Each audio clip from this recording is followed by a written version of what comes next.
natin kung tayo paparito sa bahay ng Panginoon. Kasi maging kawangis tayo sa ating Panginoon. Dahil alam natin, sa ating sarili ay hindi po natin yan kaya, mga kapatid. Kaya nga sabi, sino man yung lumalapit sa Panginoon, sabi ng Panginoon ay hindi ko itataboy. Amen. Ganyan kabuti ang ating Panginoon, mga kapatid, sa ating buhay. Ito po, mga kapatid, sa ating pong panalang kasulatan ay babasa na, mga kapatid, sa aklat po ng Juan, 1 John, mga kapatid.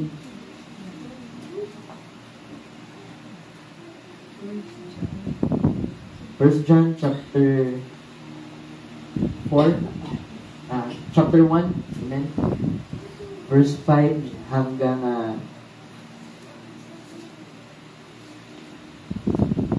10, mga kapatid. Sa unang aklat po ng Juan, unang kabanata, talata 5 hanggang 10, mga kapatid. Bunasin po nga na natin. Ito po ang pagkakasabi sa Tagalog. Amen. At ito ang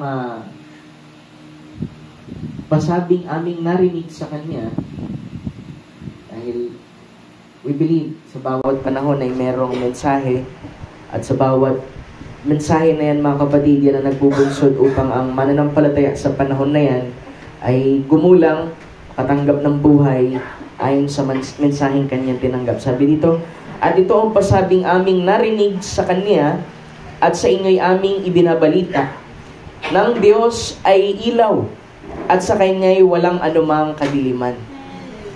Kung sinasabi nating tayo'y may pakikisama sa Kanya, fellowship, ay nagsisilakad tayo sa kadiliman. Diba? At kung sinasabi nating tayo may pakikisama sa Kanya at nagsisilakad tayo sa kadiliman, ay nangagbubulaan tayo at hindi tayo nagsisigawa ng katotohanan. Ngunit kung tayo'y nagsisilakad sa liwanag, na gaya niyang nasa liwanag, ay may pakikisama tayo sa isa't isa at nililinis tayo ng dugo ni Jesus na Kanyang anak sa lahat ng kasalanan. Thank you, Lord. Kung sinasabi natin tayo walang kasalanan, ay ating dinadaya ang ating sarili at ang katotohanan ay wala sa atin. Kung pinahayag natin ang ating mga kasalanan, tapat at banal siya na tayo'y patatawarin sa ating mga kasalanan at tayo'y lilinisin sa lahat ng kalikuan. Kung sinasabi natin tayo hindi nagkakasala, ay ating ginagawang sinungaling siya at Kanyang salita ay wala sa atin. Ang ganda ng scripture, mga kapatid. Sa English, this then is the message which ye have heard of Him and declared unto you that God is light, and in Him is no darkness at all. If we say that we have fellowship with Him and walk in darkness, we lie and we do not the truth. But if we walk in the light as He is in the light, we have fellowship one with another, and the blood of Jesus Christ, His Son, cleanseth us from all sin. If we say that we have no sin, we deceive ourselves, and the truth is not in us. If we confess our sins, He is faithful and just to forgive our sins and to cleanse us from all unrighteousness. Salamat sa Panginoon. And if we say we have not sinned, we make Him a liar, and His word is not in us. Ang Diyos ang magpala sa Kanyang mga salita. Mananalangin tayo, mga kapatid, sumaglit. Salamat sa Panginoon. Amang banal na may-ari sa aming buhay, o Diyos na dakila sa lahat, Ikaw, Panginoon, na nagladlad ng langit at lupa, mayakda sa aming pananampalataya at tagapagsakdal nito, ang Diyos ni Abraham, ang Diyos ni Isaac, ang Diyos ni Jacob, ang Diyos ni Jose, aming Diyos. Muli kami nagpapasalamat sa iyo sa umagang ito, sa napakabuting araw, Panginoon, na kaloob mo sa amin, upang aming minsan pa, Panginoon, ang aming mga paa, ang aming puso, mailagay, Panginoon, sa dakong ito, na kung saan ang iyong mga salita, Panginoon, na ipinapangaral upang ang aming mga kaluluwa, Panginoon, na gutom at uhaw, Panginoon, ay mapakanin, Panginoon, sa iyo. Pagkat, Lord, tinura ng Scripture, Lord, na ang tao talaga, Panginoon, ay hindi mabubuhay lamang sa mga bagay na material. Mabubuhay, Lord, sa tinapay, Panginoon, kundi ang tao ay nabubuhay sa bawat salita na nanggagaling sa iyong bibig.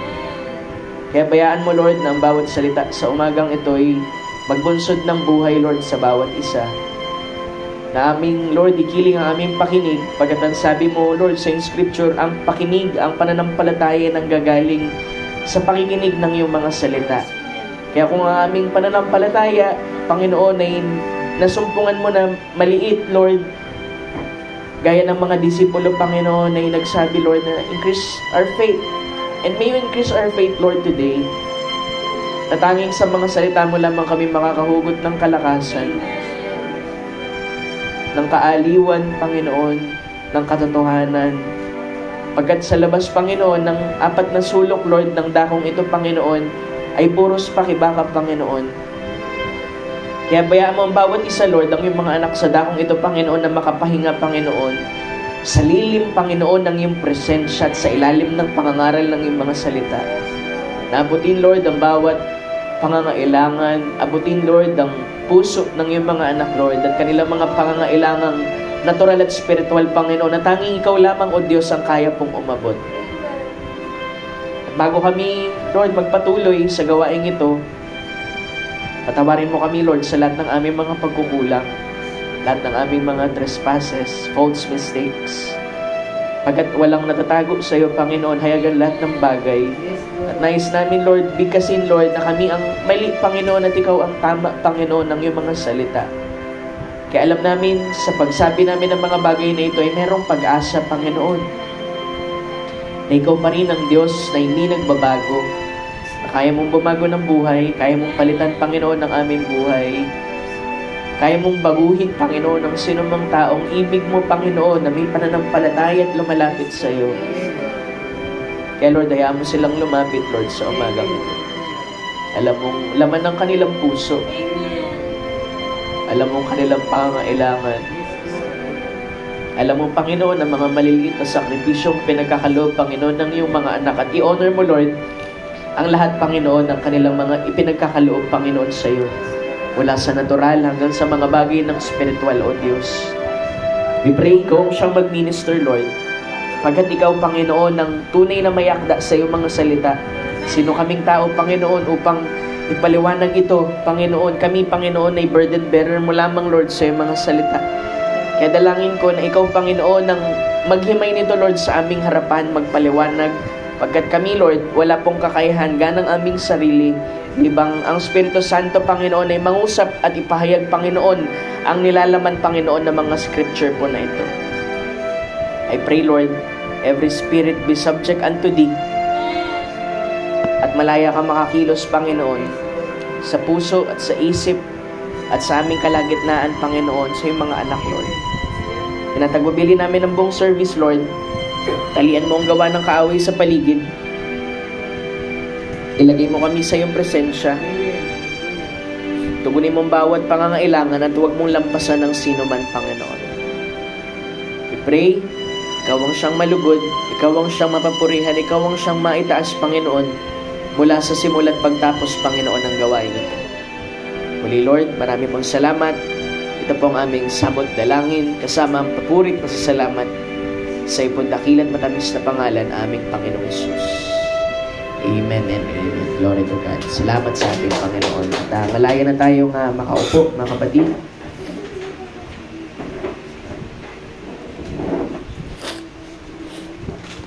Amen. Talagang uso pa rin ng sipon at ubo. Pero salamat pa rin sa Panginoon, mga kapatid. Dahil ang Diyos ay manggagamot. Siya ay tagapagbigay ng lakas sa atin. At alam ko na bagamat may mga maliliit na sirkumstansya sa ating buhay na marahil kung minsan tayo lang ang nakakaalam ay at makikita ng Panginoon na tayo nagpapatuloy, mga kapatid. At nakikipagbaka na mabuting pakikibaka sa ating Panginoon ay i-honor po yan ng ating Panginoon, mga kapatid. Kaya, once again, ay blessed morning sa bawat isa. Salamat sa Panginoon sa pag-iingat sa inyo, mga kapatid, sa dakong ito muli, mga kapatid. At Masarap talaga mga kapatid magsimula na maaga. Amen. Mahaba yung ating oras at lahat para siguro marahil kung may mga gagawin pa kayo sa hapon, kung walang gawain sa hapon na yung mga gagawa ninyo. At I appreciate ang inyong mga effort mga kapatid. Pagamat kayo malayo, ay sinisikap ninyo na makarating na maaga. Salamat sa Panginoon mga kapatid. Dahil alam nyo, sa paglilingkod natin, yung mga maliliit na bagay na yan mga kapatid, ay pagpapakita din ng sinseridad natin sa ating Panginoon. Isang bagay mga kapatid na hindi lahat meron mga kapatid, no? At bagamat kami, konti lang ang pahinga mga kapatid. Actually, kaya medyo na rin kami, naglagay talaga ako ng allowance mga kapatid. Paumanin, sabi ko pagka Filipino time, yung pag sabi mo 8:30, darating yan 9. Pero nagulat ako, sabi ko 8:38, nandito na. Ang bilis. Thank you Lord. Salamat sa Panginoon. Amen. Kung pwede lang sana, ilipat yung payatas dito, katabi na lang namin mga kapatid. Kung pwede lang. Bagamat nalilimitahan tayo sa mga circumstansya, pero darating ang time, wala nang separation, wala nang hiwalayan, puros kagalakan, fellowship sa ating Panginoon. At yung ating mga dalahin, mga dinadaanan sa buhay na ito, mga kapatid, ay lilipas sa mga bagay na yan, mga kapatid. Mahalaga, nagpapatuloy tayo sa ating Panginoon, kahit na, Pastor, kahit gumagapang na sa paglilingkod, kahit gumagapang sa paglilingkod, mga kapatid, amen, tatanggapin ng ating Panginoon yan. Amen. Hanggat nandito pa ang biyaya, lagi ko sinasabi, pero hindi ko sinasabing lisensya yan para i-take for granted natin yung ginagawa ng Panginoon sa atin, but it will serve as an encouragement, mga kapatid, na laging bumalik sa Panginoon, laging tumakbo ng mabilis, pabalik sa ating Panginoon, ano man ang ating kalagayan, mga kapatid, dahil unang-una, walang pastor ang kayang bumago sa inyo. Walang preacher ang kayang bumago sa inyo. Ang salita ng preacher, ng pastor, ay hindi kanyang sariling karunungan at salita kundi nanggagaling sa Panginoon. Kaya kung umaasa tayo, di ba, sabi ko nga last Sunday, sabi ng prophet ay, we come to the church, pumupunta tayo sa church to make ourselves better. Di ba? Yun ang pinakalayo natin, mapabuti tayo. Kung minsan may mga hindrances talaga, at discern natin yan, mga kapatid, na minsan pinalulumbay tayo sa sari-saring mga bagay. Pero, yung wisdom ng Panginoon, mga kapatid, ay nagbibigay sa atin ng unawa na bagamat may mga circumstansya, ay kailangan natin magpatuloy, mga kapatid. Dahil unang-una, yung mga circumstansya, temporal lang, mga kapatid. Pero yung mga bagay na ating naririnig dito sa likod ng pulpito at ang ating mga pinagpapagalan, mga kapatid, mga eternal po na bagay yan. Mga bagay na hindi nakikita, di ba? Minsan inisip natin parang mas madaling i-appreciate yung mga bagay na nakikita kaysa hindi nakikita. Pero alam mo, yung mga bagay marahil na sinasabi natin hindi nakikita, mga kapatid, ang Lord nakikita yan, mga kapatid. So, sa lahat ng bagay na ating ginagawa ay alam ng Panginoon yan. Amen? Yan ay laging rewarded sa ating Panginoon.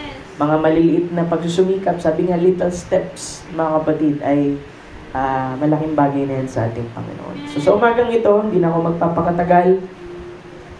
Amen. Ay nais ko mangusap sa umagang ito sa pamagat po na perfect fellowship. Amen. A perfect fellowship. Kasi binanggit natin kanina yung pong sa 1 John chapter 1 verse 6 nang sabi, if we say that we have fellowship with Him and walk in darkness, we lie and do not the truth. Ibig sabihin ay hindi tayo nagsisigawa ng katotohanan o ang katotohanan ay wala sa atin. So, himayin ko lang saglit, mga kapatid, yung scripture, yung 1 John chapter 1 verse 5, sabi niya, at ito ang pasabing aming narinig sa Kanya, sa translation sa English, ang sabi, this then is the message which we have heard of Him. Because ang mga sumulat ng Biblia, karamihan, mga kapatid, ay mga disipulo ng ating Panginoon. So sila ang nagsisilbing saksi for the 3.5 years, mga kapatid, na kasama na lang ating Panginoon.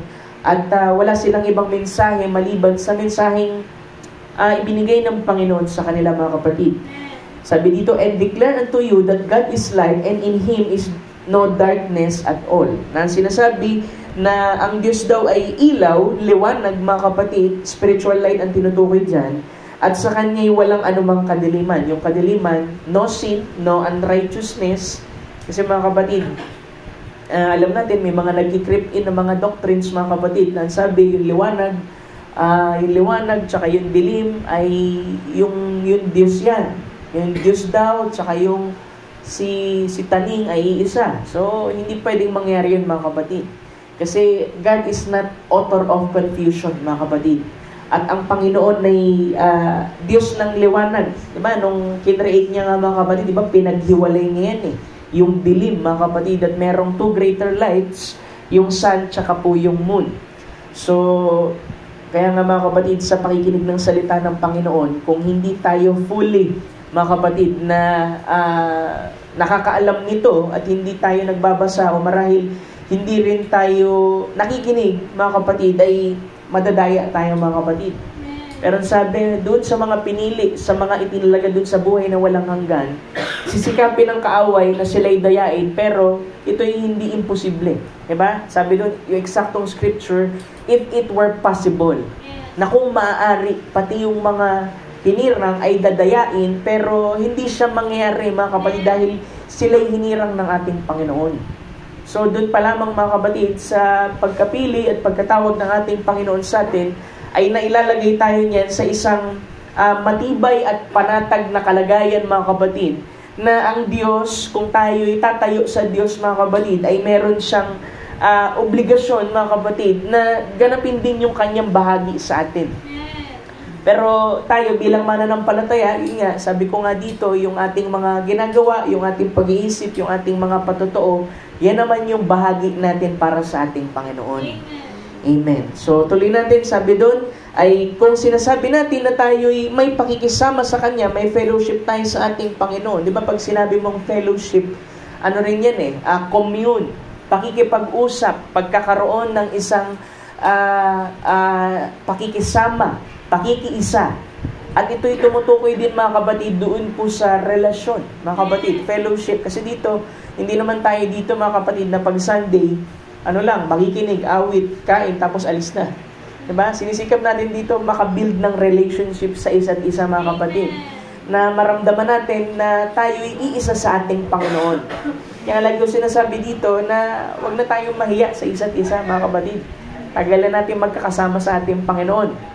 At tayo mga kapatid ay, syempre natural man, nahihiya sa mga bagay. Pero alam mo, pagka meron kang tinatawag na kapatid sa ating Panginoon, diba, malaking bagay yun na meron kang pasingawan, diba, meron kang nasasabihan, meron kang na pagbibigyan mga kapatid ng saloobin mo. At sa bawat bahaging ganyan ay napapagaan natin ang bawat kabigatan ng bawat isa mga kapatid. Minsan may nahihiya pa rin magsabi, pero minsan, daanin mo na lang din sa panalangin, diba? Kasi minsan, parang di pa ako ready, pastor, magsabi at lahat. At nauunawaan natin yan, mga kapatid. May tamang panahon sa lahat ng bagay, mga kapatid. At, amen. Tuloy natin, if we say we have fellowship in Him, kung tayo may pakikisama o pakikiisa, mga kapatid, sa ating Panginoon, at tapos ang sabi ay, tayo lumalakad dun sa kadiliman mga kapatid, ay ang sabi dito ay nagbubulaan tayo at hindi tayo nagsisigawa ng katotohanan. So, babalik tayo dun sa responsibility mga kapatid. Kaya binabalik-balikan ko yan mga kapatid, na ang bawat isa sa atin, diba? Mula sa pinakabata hanggang dun sa pinakamatanda mga kapatid, ay meron tayong responsibility as a Christian mga kapatid. Unang-una yung ating, diba? Sabi ko sa inyo, yung attitude and behavior, yung ating pong tawag dito, yung ating pong conduct, yung ating gawi sa loob din ng isang gawain mga kapatid, ay hindi man sa tinutuldukan natin, kung minsan kung ano yung ating kilos, yung ating gawi, minsan magre-reflect yan mga kapatid, doon po sa church, doon po sa mga kapatiran, doon sa pastor at lahat. So, hindi naman tayo nagiging legalista, pero nandito tayo, sabi ko nga, to make ourselves better mga kapatid. Kaya merong pagtuturo, pangangaral ng salita ng ating Panginoon, upang tayo mismo ay hindi lamang basta nakatanggap ng ebanghelyo at ng mensahe, tayo rin mismo ay nagsisilbing saksi. Isipin mo, pag sinabi mong witness mga kapatid, dala-dala mo yung katotohanan. Pag sinabing witness, mga kapatid, hindi pwedeng hahanap ka ng witness na, di ba, hanapin kong witness yung sinungaling. Walang kredibilidad yun, mga kapatid. Kaya nga laging sinasabi ng ating Panginoon, kung tayo'y tunay na may pakikisama sa Diyos, fellowship, mga kapatid, ay kailangan din nating lumakad, mga kapatid, dun po sa katotohanan. At walang ibang katotohanan. Sabi ng Scripture, Thy word is truth. Ang salita ng Panginoon ang siyang katotohanan, mga kapatid. So, 7. Sabi niya, ngunit kung tayo'y nagsisilakad sa liwanag, spiritual light yan, mga kapatid, liwanag ng salita, liwanag ng mensahe, we have fellowship one with another. And the blood of Jesus Christ, His Son, cleanseth us from all sin. Napakaganda, mga kapatid. Sabi doon, kapag tayo daw ay may nagsisilakad sa liwanag, nagaya niya na nasa liwanag, mga kapatid, ay may pakikisama tayo. Yun ang identification. Diba? Kaya minsan, mga kapatid, pag naglakad ka, isang mananampalataya na marahil gumulang na sa ating Panginoon, pag naglalakad ka sa isang kalsada, mga kapatid, kahit hindi mo sabihin Kristiyano ka, ay napapansin nila yan, mga kapatid. Meron silang makikitang liwanag sa'yo dahil ikaw ay merong pakikiisa o fellowship dun sa liwanag na natanggap mo, mga kapatid, at walang iba kundi ang ating Panginoong Jesucristo. At ang sabi doon, hindi lamang basta siya liwanag, kundi siya rin yung dugo, mga kapatid, na dugo ng Panginoong Jesucristo na siyang naglilinis sa atin. San daw? From sin? Hindi eh. Sabi, from all sin. Sa lahat. Diba na sabihin natin, parang di na ako mapapatawad ng Panginoon dito, Pastor. Alam mo, kayang umabot ng Diyos, mga kapatid, sa pinakalusak marahil na kalagayan mo. Diba? Even Paul, mga kapatid, na sabihin natin, parang hindi siya karapat-dapat maging Christian eh. Si Paul, diba, pumapatay ng Kristiyano, siniraan yung Christianity, pero nung tinawag siya ng ating Panginoon, mga kapatid, ay hindi tiningnan ng Panginoon yung kanyang nakaraan. Kasi ang tinitingnan ng Diyos, mga kapatid, ay yung kanyang pagtatalaga sa iyo. Kaya, mga kapatid, mahalaga na makilala natin ang ating sarili, mga kapatid, identification sa ating Panginoon. Kasi kung hahanapin mo ang identification mo sa sarili mong unawa, ang sabi ng Scripture, lean not unto your own understanding. Ba't laging sinasabi? Alam mo, may message ang prophet dyan. Kasi kung minsan, mga kapatid, pag dumaraan tayo sa iba't ibang sari-saring circumstance ng buhay natin, naglilin tayo dun sa ating understanding. At kapag naglin tayo sa sarili nating unawa, mga kapatid, ako na nagsasabi sa inyo, lagi kayong magfe-fail. Kasi ang ating pag-iisip, ang abot lang nito, mga kapatid, yung nauunawaan lang niya. At nakikita niya. At yung nararamdaman niya. Pero ang pananampalataya ay higit sa mga bagay po na ito. Diba? Sabi doon, lean not unto your own understanding. Pero in all your ways, acknowledge Him, and He shall direct thy paths. Siya ang magbibigay, mga kapatid. Siya mag-o-order ng step mo. Diba? Sabi ng Scripture, the footsteps of the righteous are ordered by the Lord. Ordained by the Lord. Ang Diyos ang siya nagtatalaga sa ating mga lakad. Pastor, paano pag may lakad ako na hindi kaaya-aya sa ating Panginoon? So, hindi order ng Panginoon yun. Kasi tayo, bilang tao, minsan talaga, mga kapatid, makakomit tayo ng mistake, mga kapatid. Diba kaya sinasabi ng, mamaya himayin natin bandang ibaba para maging encouragement sa inyo at maintindihan nyo ng higit, mga kapatid, yung ginagawa ng Panginoon sa buhay ng bawat mananampalataya sa ating Panginoon. Diba? Kasi tayo, bilang nasa laman, mga kapatid, talagang magkakamali tayo, mga kapatid. Diba? Sa isang araw lang, bilangin mo ilang beses ka nagkamali, baka hindi mo mabilang, mga kapatid. Diba? Yung mag-isip ka nga lang eh, nang hindi tama, mali na agad yun eh. Diba? Siguro kung sasabihin, bilangin mo nga yung mali, siguro mas marami kang mabibilang na mali kaysa dun sa tama.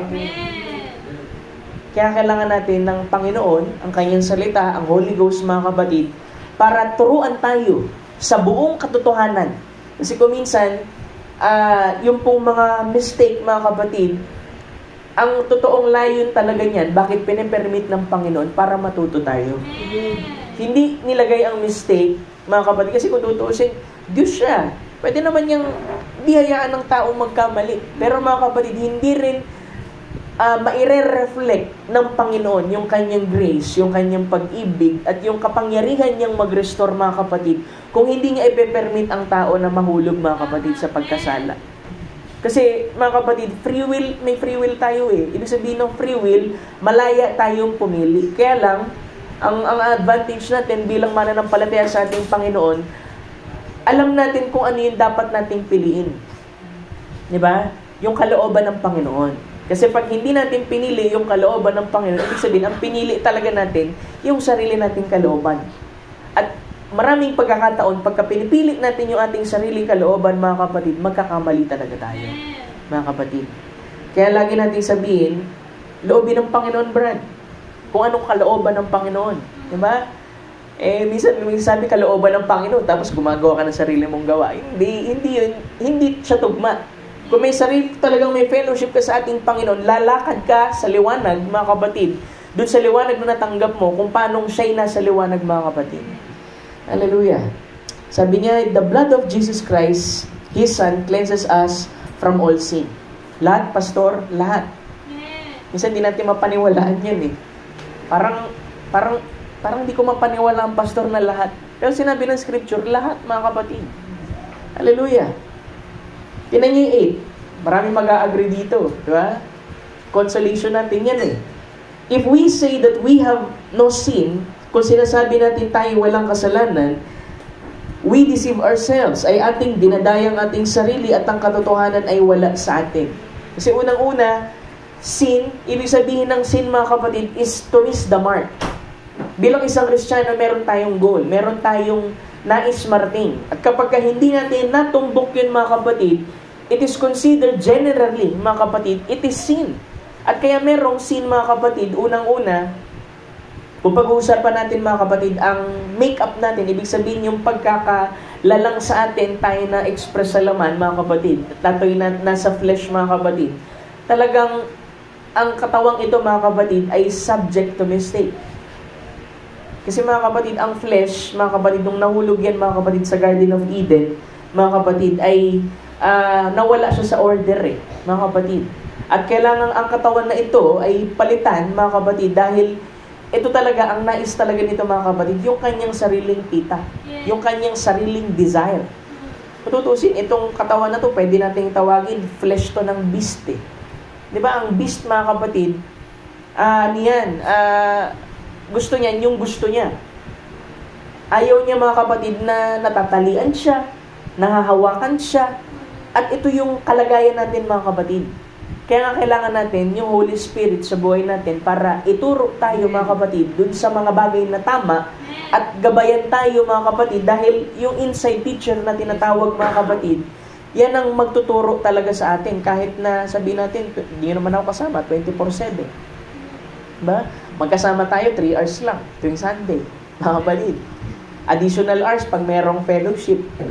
Pero, nagtitiwala ako, mga kapatid, na yung natanggap kong inside teacher na portion, mga kapatid, ng Espiritu Santo ay nasa sa inyo rin. At yan ang magtuturo sa inyo, mga kapatid, at ipaliliwanag yung mga scripture na marahil hindi ko masyadong mahimay dito sa pulpito, pero kayang himayin ng Panginoon sa inyo. Kaya, sinisikap natin, mga kapatid, na tuwing dumadalo tayo dito ay mapuspos tayo ng Espiritu Santo, amen, na lalabas tayo dito, mga kapatid, kung anong preaching, may realization.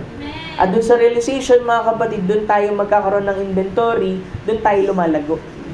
Kaya, mga kapatid, hindi ko rin mahatulan yung mga tao marahil na matagal na nawalay sa fellowship. Tapos, bumalik sila sa fellowship, mga kapatid. Siyempre, mga kapatid, alam mo nga, isang araw, isang linggo nga lang, nawala ka sa fellowship, iba na yung spirito mo eh. Iba yung gawit mo eh. Paano pa yung sabihin natin na nawala dun sa fellowship, tapos nakabalik? Kailangan mo maunawaan, mga kapatid, na nawala siya eh. Mga kapatid, maintindihan mo kung saan siya nanggagaling, mga kapatid. Pero, binibigyan natin ng pagkakataon, mga kapatid, na sila'y makapanumbalik, mga kapatid, sa gawain sa ating Panginoon, nang sa ganun ay maturuan silang muli.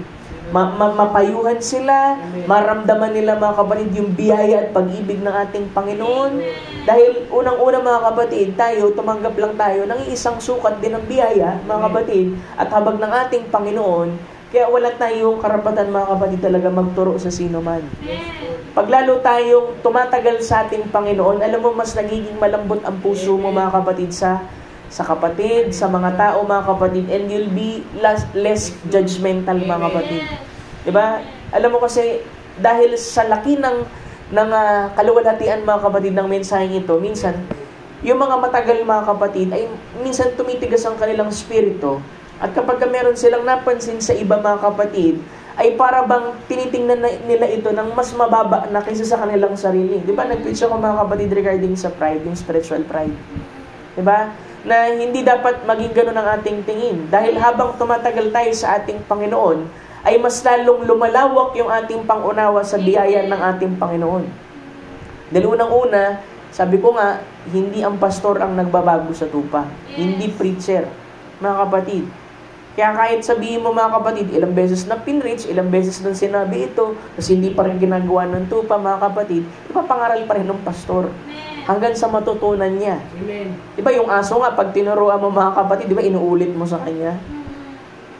Kasi, mga kapatid, ang tupa, kailangan talaga, mga kapatid, meron siyang guide. At yung guide, mga kapatid, ito po yung magtuturo sa kanya kung ano yung dapat gawin, ano yung hindi pwede, mga kapatid. Dahil unang-una, para sabihin, mga kapatid, na meron tayong mapagpakumbabang spirito, ay tumatanggap tayo, mga kapatid, ng unang-una koreksyon. Yes. Tumatanggap tayo, mga kapatid, ng pangangaral ng salita ng ating Panginoon. Dahil sa buhay natin, mga kapatid, ay sa atin lang eh. Diba? Sabi nung isang, hindi ko maalala yung pangalan, sabi niya, para makita ko yung itsura ng isang sinner, kailangan ko lang tumingin sa salamin. Yes. Diba? Kaya, hindi na tayo kailangan, mga kapatid, tumingin sa iba, sa ating mga sarili lamang, ay meron na tayong mga bahagi, mga kapatid, na masasabi natin, ay dapat, pastor, wala na to sa akin, dahil matagal na ako sa Panginoon eh. Diba? Ako, mga kapatid, ay tawag dito, gusto ko yung mga tao, mga kapatid, na lagi nag-iimbentore sa kanilang sarili kaysa mag-imbentore sa buhay ng ibang tao, mga kapatid. Kasi unang-una, ang iyong sarili, mga kapatid, na pananagutan ay hindi naman sa ibang tao, kundi sa sarili mo, sa ating Panginoon. At kapag tayo mismo, mga kapatid, ay lumalakad ng matuwid at alam natin, mga kapatid, na ang Panginoon ay kumikilos sa ating buhay, magagawa rin nating makapagpayo, makapagsabi sa iba, mga kapatid, ng narapat kasi tayo mismo, mga kapatid, lumalakad tayo sa katotohanan. Diba? Mahirap kasi na sasaway tayo sa iba, tapos tayo, gumagawa din naman tayo ng bagay na sinasaway natin sa iba. Diba?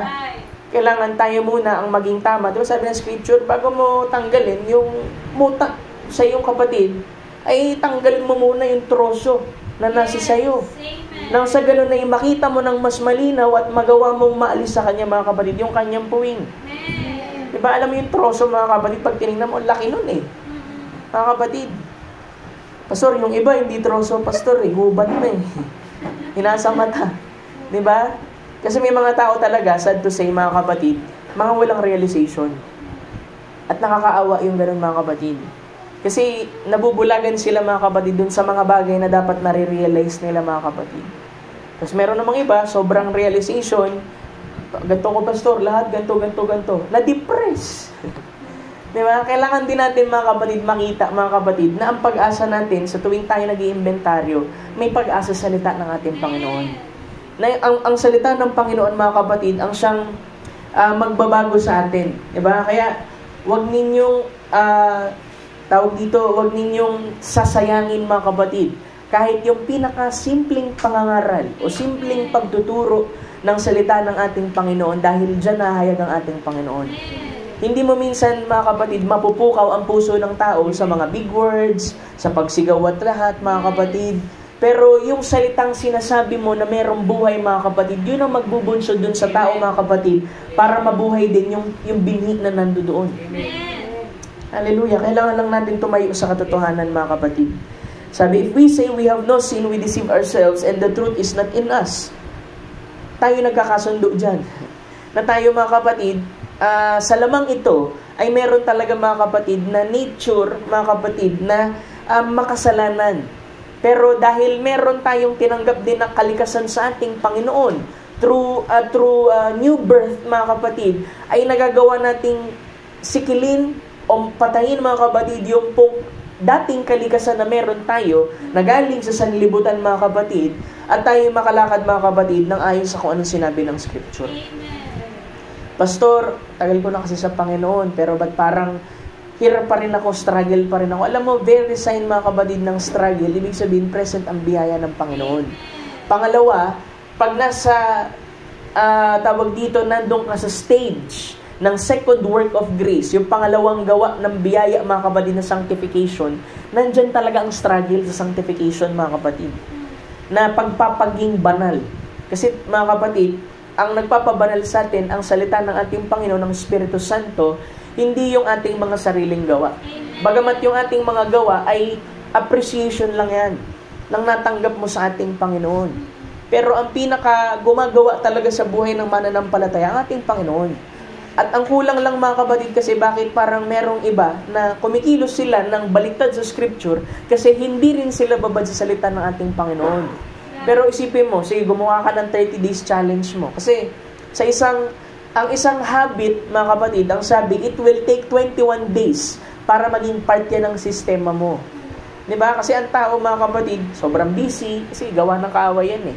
Yung gawing busy ang tao, yung isip at lahat, mga kapatid, para hindi mabigyan ng pagkakataon o oras, mga kapatid, ang salita ng ating Panginoon. Diba? Sana nadidiscern niyan. Kahit nga sabi ko, sa mga estudyante, talagang ginawa ni Satan yan, mga kapatid, para talagang yung ating mga kabataan ay masubsob sa pag-aaral, tapos makaligtaan ng mga kapatid yung mga bagay sa ating Panginoon. Pero isa lang, mga kapatid, ang maipapayo ko sa inyo, pagka inunan nyo ang ating Panginoon, hindi kayo pagkukulangan ng Panginoon. Diba? Na kapag inunan natin siya, mga kapatid, ay, hindi ko naman sinabi dito, umabsent ka. Diba? Diba? Kung hindi naman kinakailangan. Diba? Kung talagang may kailangan gawin, sige, pastor, wala po ako, pastor, kasi may kailangan, maunawaan natin yan. Kaya nga tayo naglalagay, mga kapatid, ng archive natin, mga kapatid, dun sa GC para mapanood.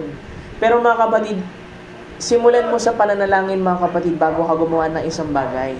Kasi, yung pressure, mga kapatid, sa mundong ito, iba po, kumpara, mga kapatid, sa pressure noon.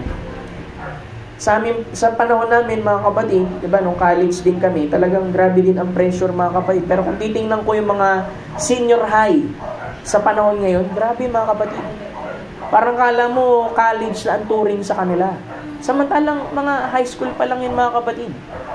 Diba? At nawawala na ng panahon, mga kapatid, sa mga bagay na mahalaga, mga kapatid. Gaya ng salita ng ating Panginoon. Amen.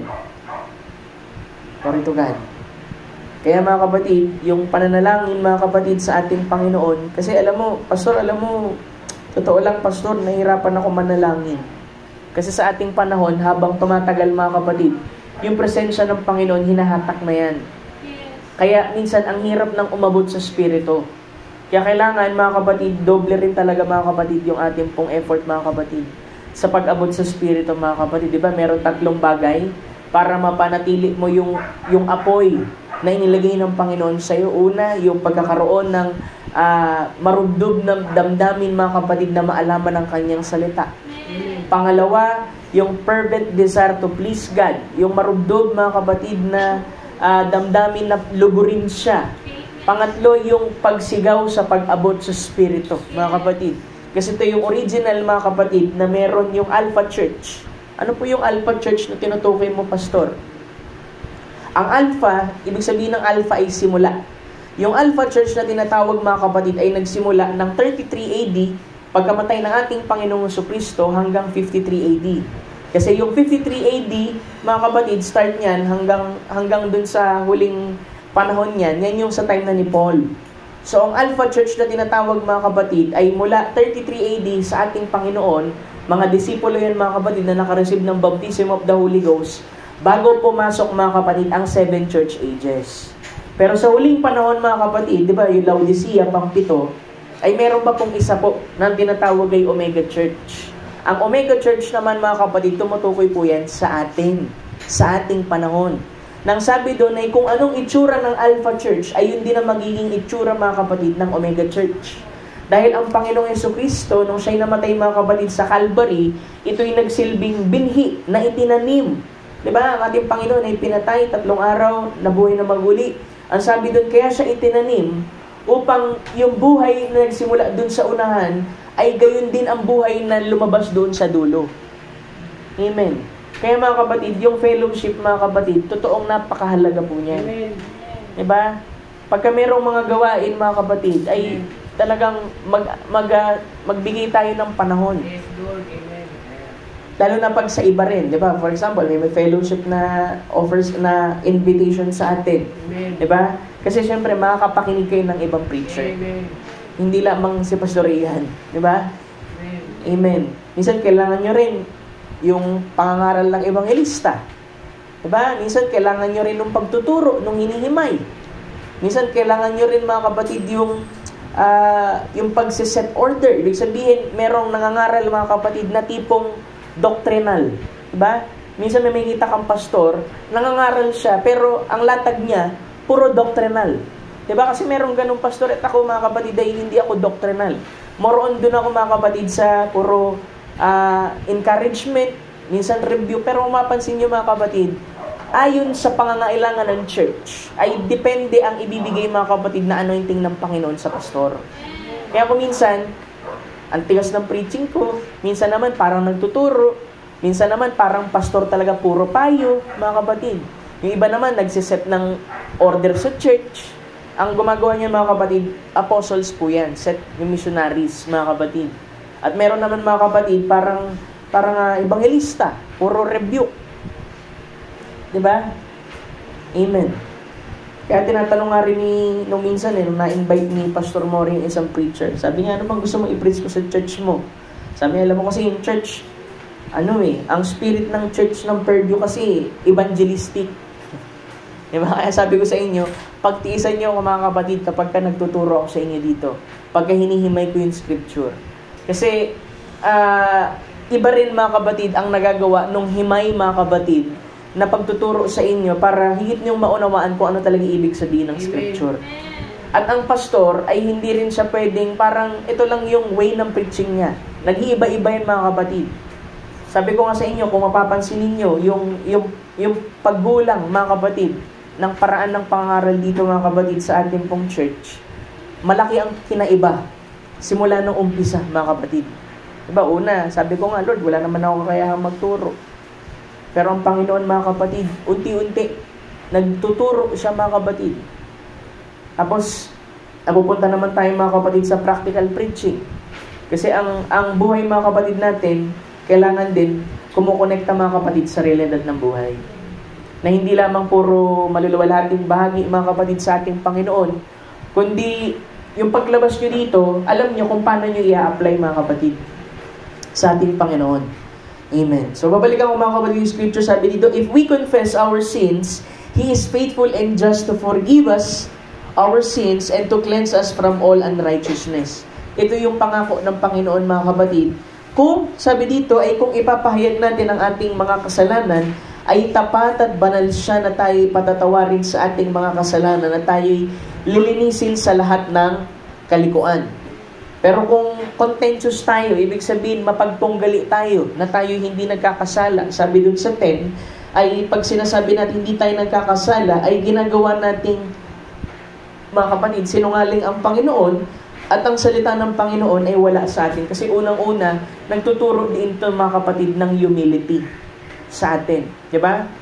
Sa natural, napakahirap para sa tao, mga kapatid, ang sabihin yung I'm sorry. Diba? Lalo na pag nakagawa ng bagay na hindi naman sinasadya, isip niya, ba't ako magsusorry? Hindi ko naman sinasadya.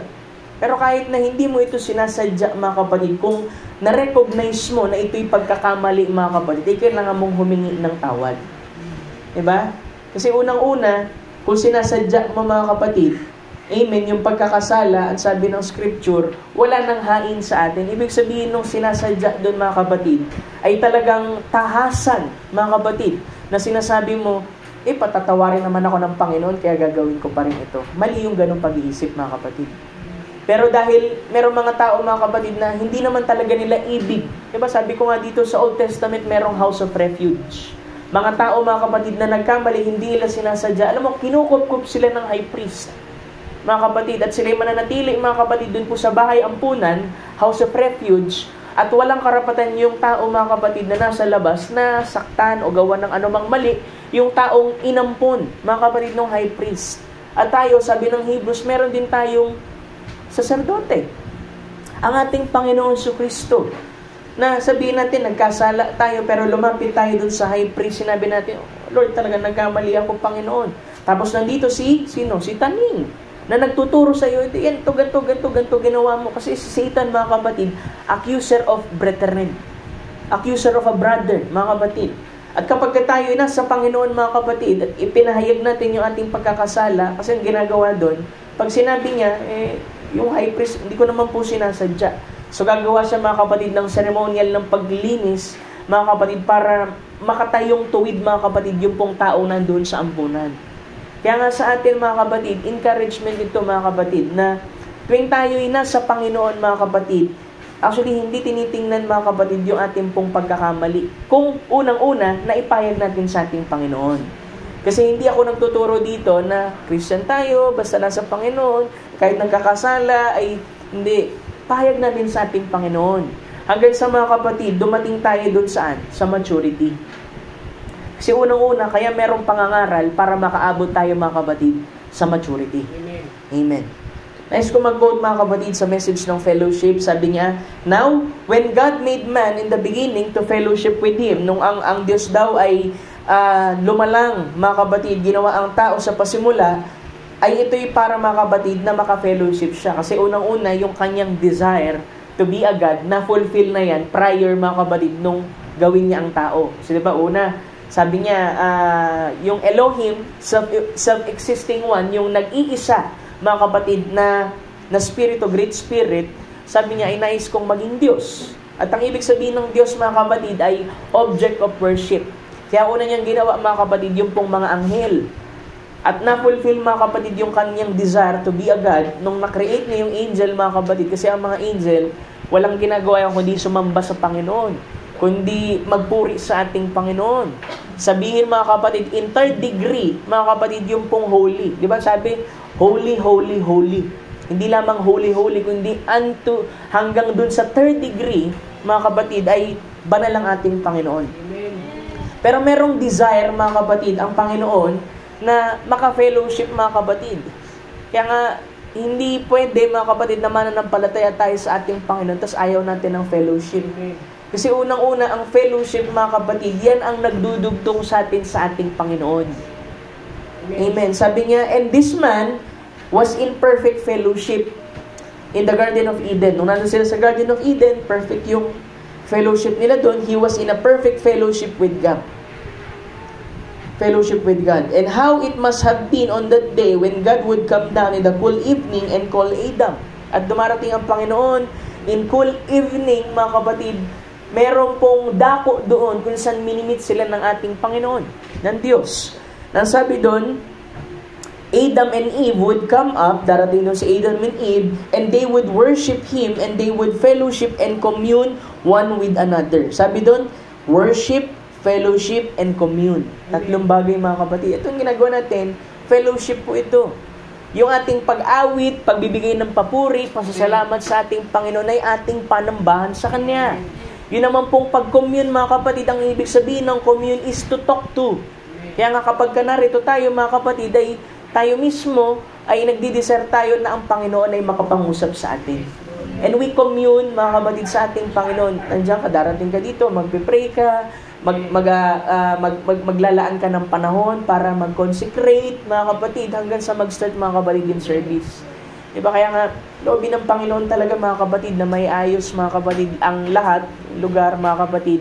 Talagang kasi, message din talaga nagsabi, talagang kailangan, meron talagang sanctuary. Diba? Dito, sa time natin, pagka nag-worship tayo, mga kapatid, after nito, makakain pa tayo. Pero pagka na-consecrate, ibig sabihin, na-dedicate ng isang place to be a sanctuary, mga kapatid, hindi na pwedeng kumain doon. Hindi pwedeng magchismisan doon kasi we must keep it holy, mga kapatid. Kaya ngayon, titiis pa tayo, mga kapatid, na after dito pa rin tayo kumakain, pero loobin ng Panginoon na siyang gumawa, mga kapatid, sa ating buhay, sa atin. Kasi last year lang, minsan sabi ko, parang bilang tao, naiinip na ako, saan ba yung dakong nilaan niya para sa atin?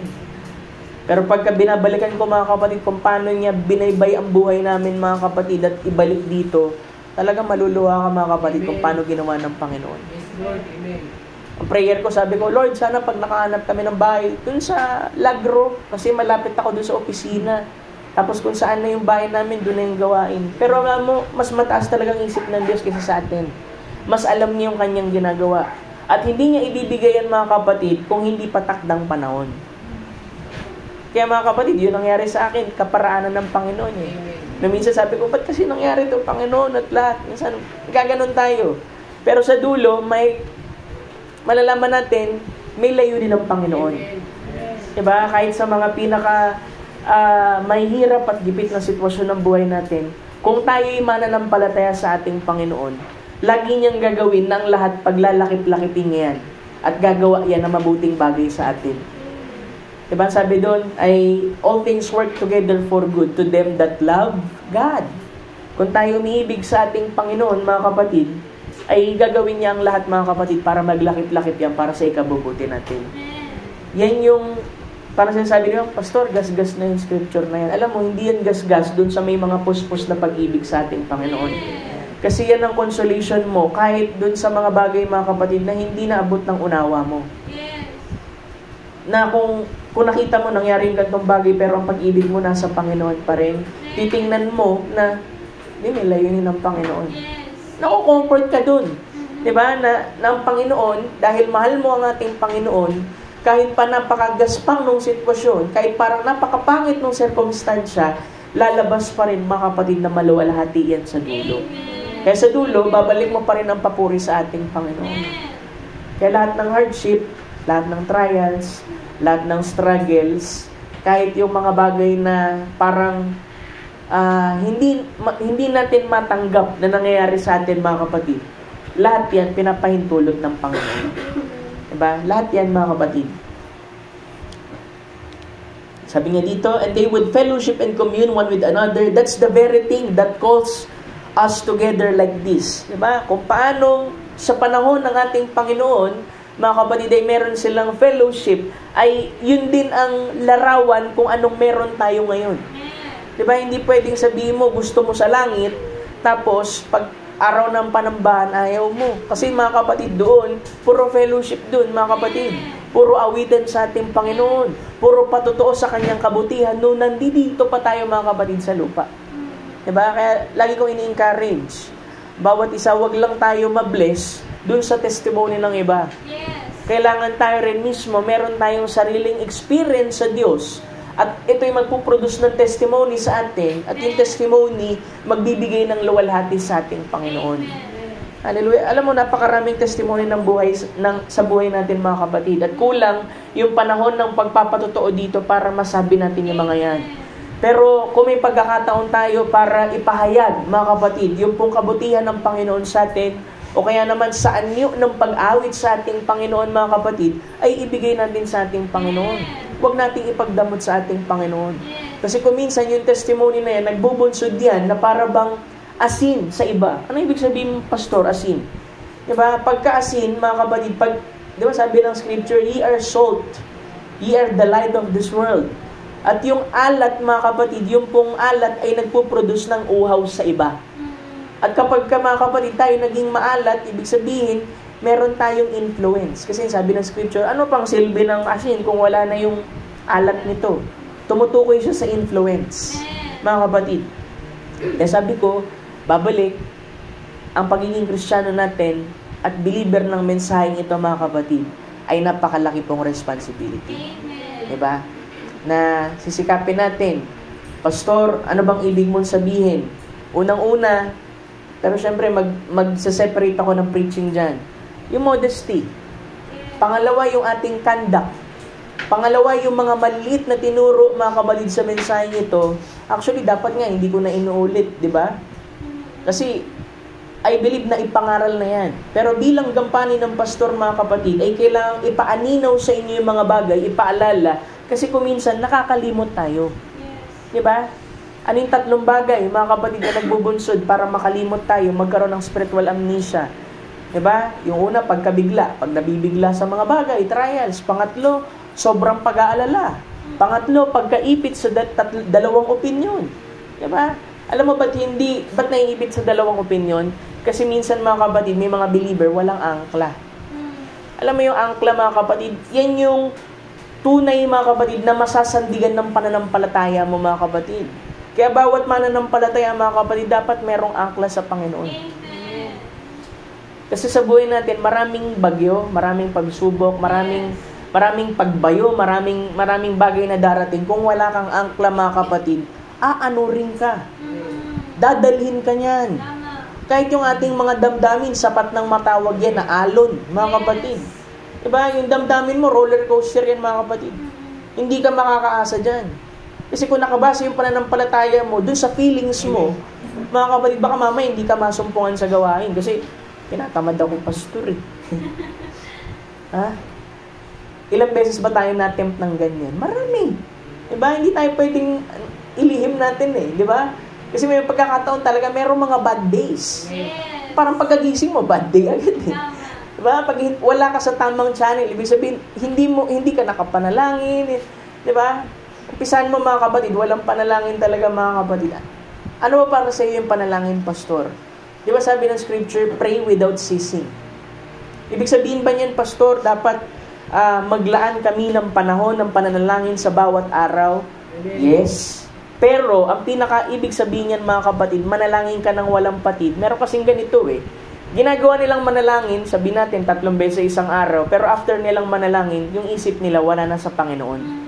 Pero meron mga tao marahil, hindi ko gina-justify, mga kapatid, isang araw lang manalangin, marahil. Pero ang isip nila at ang puso nila, patuloy na nagko-commune sa ating Panginoon, they're also praying. Amen. Sabi nga, pwede kang manalangin din na nakaupo ka eh. Yes. Pwede kang manalangin na dilat ka. Pwede kang manalangin na sa jeep ka. Yes. Diba? Pwede mong gawin yan. Kausapin mo ating Panginoon. You commune. Mga kapatid, yan yung totoong fellowship. Amen. Diba? Hindi kinakailangan, pastor, kasi gusto ko matutunan kung paano ka mag-pray. Alam mo, mga kapatid, be yourself. Pag nanalangin ka, hayaan mo lang.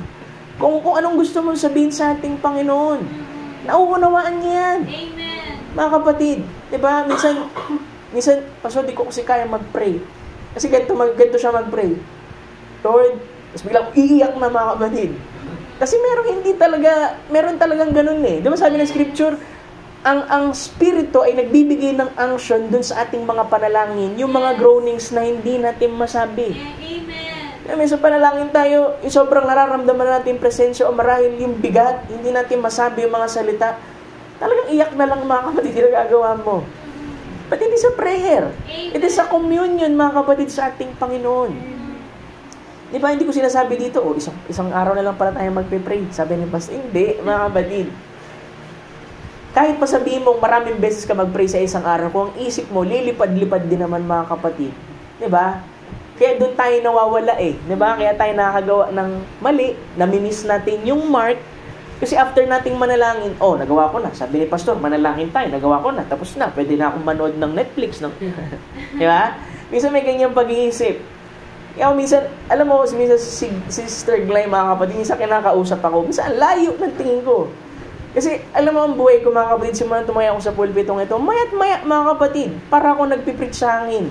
Hindi ko siya mapigilan, mga kapatid. Kaya ako minsan, parang, ang tagal ko mag-reply, minsan parang ang hirap ko hagilapin, mga kapatid. Kasi minsan, mga kapatid, yung isip ko rin talaga, alam mo, minsan, mga kapatid, nandoon lagi. Diba? Ano kayong pwede kong ipangaral, Lord? Anong mensahe mo, Panginoon? Diba yung isip? Kaya alam mo, mga kapatid, yung gampanin talaga ng pastor, hindi po siya biro talaga, mga kapatid.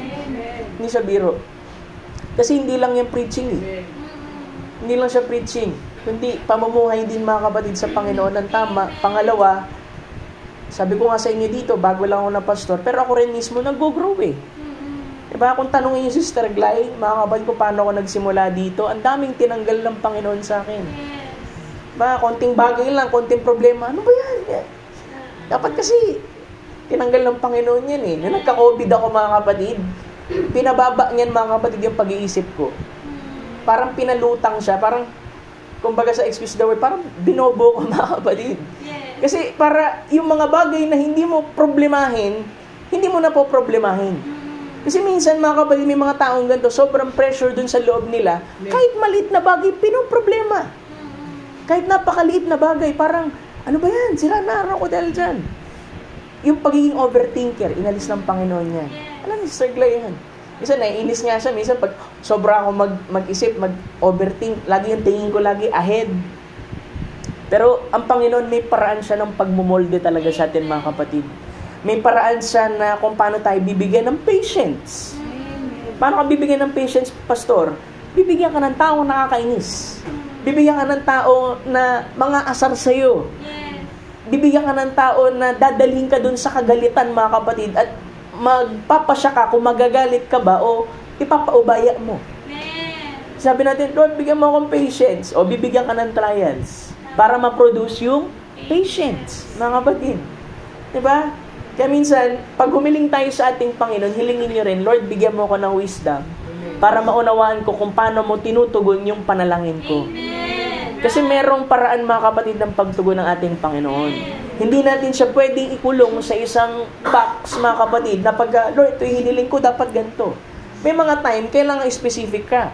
Pero may mga pagkakataon, tinutugon na ng ating Panginoon, pero hindi mo nare-recognize. Diba, kahit nga doon sa mga malilit na blessing eh. Diba, minsan, gusto kasi natin, gantong blessing, malaki. Pero yung isustain ka ng ating Panginoon, di mo na-appreciate. Diba? Yung bigyan ka ng magandang kalusugan, di mo na-appreciate. Yung iba nga, nagdi-desire, maging healthy. Ikaw, wala kang sakit. Diba? Yung iba, nagdi-desire, gusto ko na magandang sapatos, Lord. Yung iba nga, walang paa eh. Diba? Hallelujah. Ibig sabihin, maging grateful tayo, mga kapatid. Kasi pag naging grateful din tayo, magiging magaan din ang ating buhay. At wag na wag tayong magko-compare sa iba. Kasi pag nagko-compare tayo sa iba, nanakawin yan yung kagalakan mo sa ating Panginoon. Diba? Kasi ako natutunan ko din yan, mga kapatid. Sabi ko, ito kasabayan ko to nung high school. Ito, kasabayan ko ng college, nangungopia lang to dati. Pero parang mas successful sila. Ako parang may kotse sila. May bahay sila, nakakapag-travel sila. Kaya minsan yung Facebook, mga kapatid, pamak yan eh. Yes, tama. Diba? Ko-compare mo yung mga nakikita mo doon, pero ang totoo, mga kapatid, hindi sila masaya. Yes. Hindi sila kontento. Yes. Kailangan nila yung mga material na bagay na yun para sumaya. Pero ikaw, ang Panginoon lang ang kasayahan mo. Ang Panginoon lang ang kalakasan mo. Ang Panginoon lang ang kasapatan sa buhay mo. Yes. Diba? Sabihin natin, Lord, kahit ikaw lang, sapat na eh. Diba? Kasi ang prophet, nagkaganyan din siya, nagka-complex din siya eh. Sabi niya, ito sila Oral Roberts, si Billy Graham, sa ilalim ng ministry ko to eh. Pinagpala itong mga to eh. Sabi niya, napaka-ipokrito ko naman kung di ko aaminin, parang nalulumbay ako na ganito yung nangyari sa akin. Sabi, siguro hindi ako mabuting katiwala. Kaya hindi ako pinagkalooban ng ganito.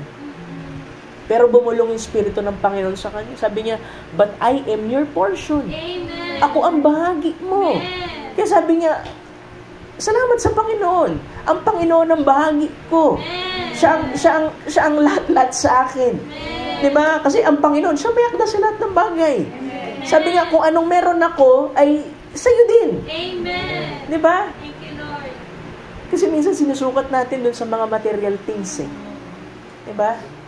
Pero yung ikaw bilang isang payak na Kristiyanong naglilingkod sa ating Panginoon, kahit pa hindi naman pinagyaman ng sobra-sobra, mga kapatid, pero marirealize mo, napakalaki ng biyaya ng Panginoon sa buhay mo. Hallelujah. Diba? Glory to God. Yung maging kagaanan ka sa iba, ibig sabihin, maging burden bearer ka sa iba, napakalaking blessing nun, mga kapatid. Sabi ng Scripture, diba, it is better to give than to receive. Kasi kaya ka pag-receive, mga kapatid, pag-receiver, ikaw yung wala.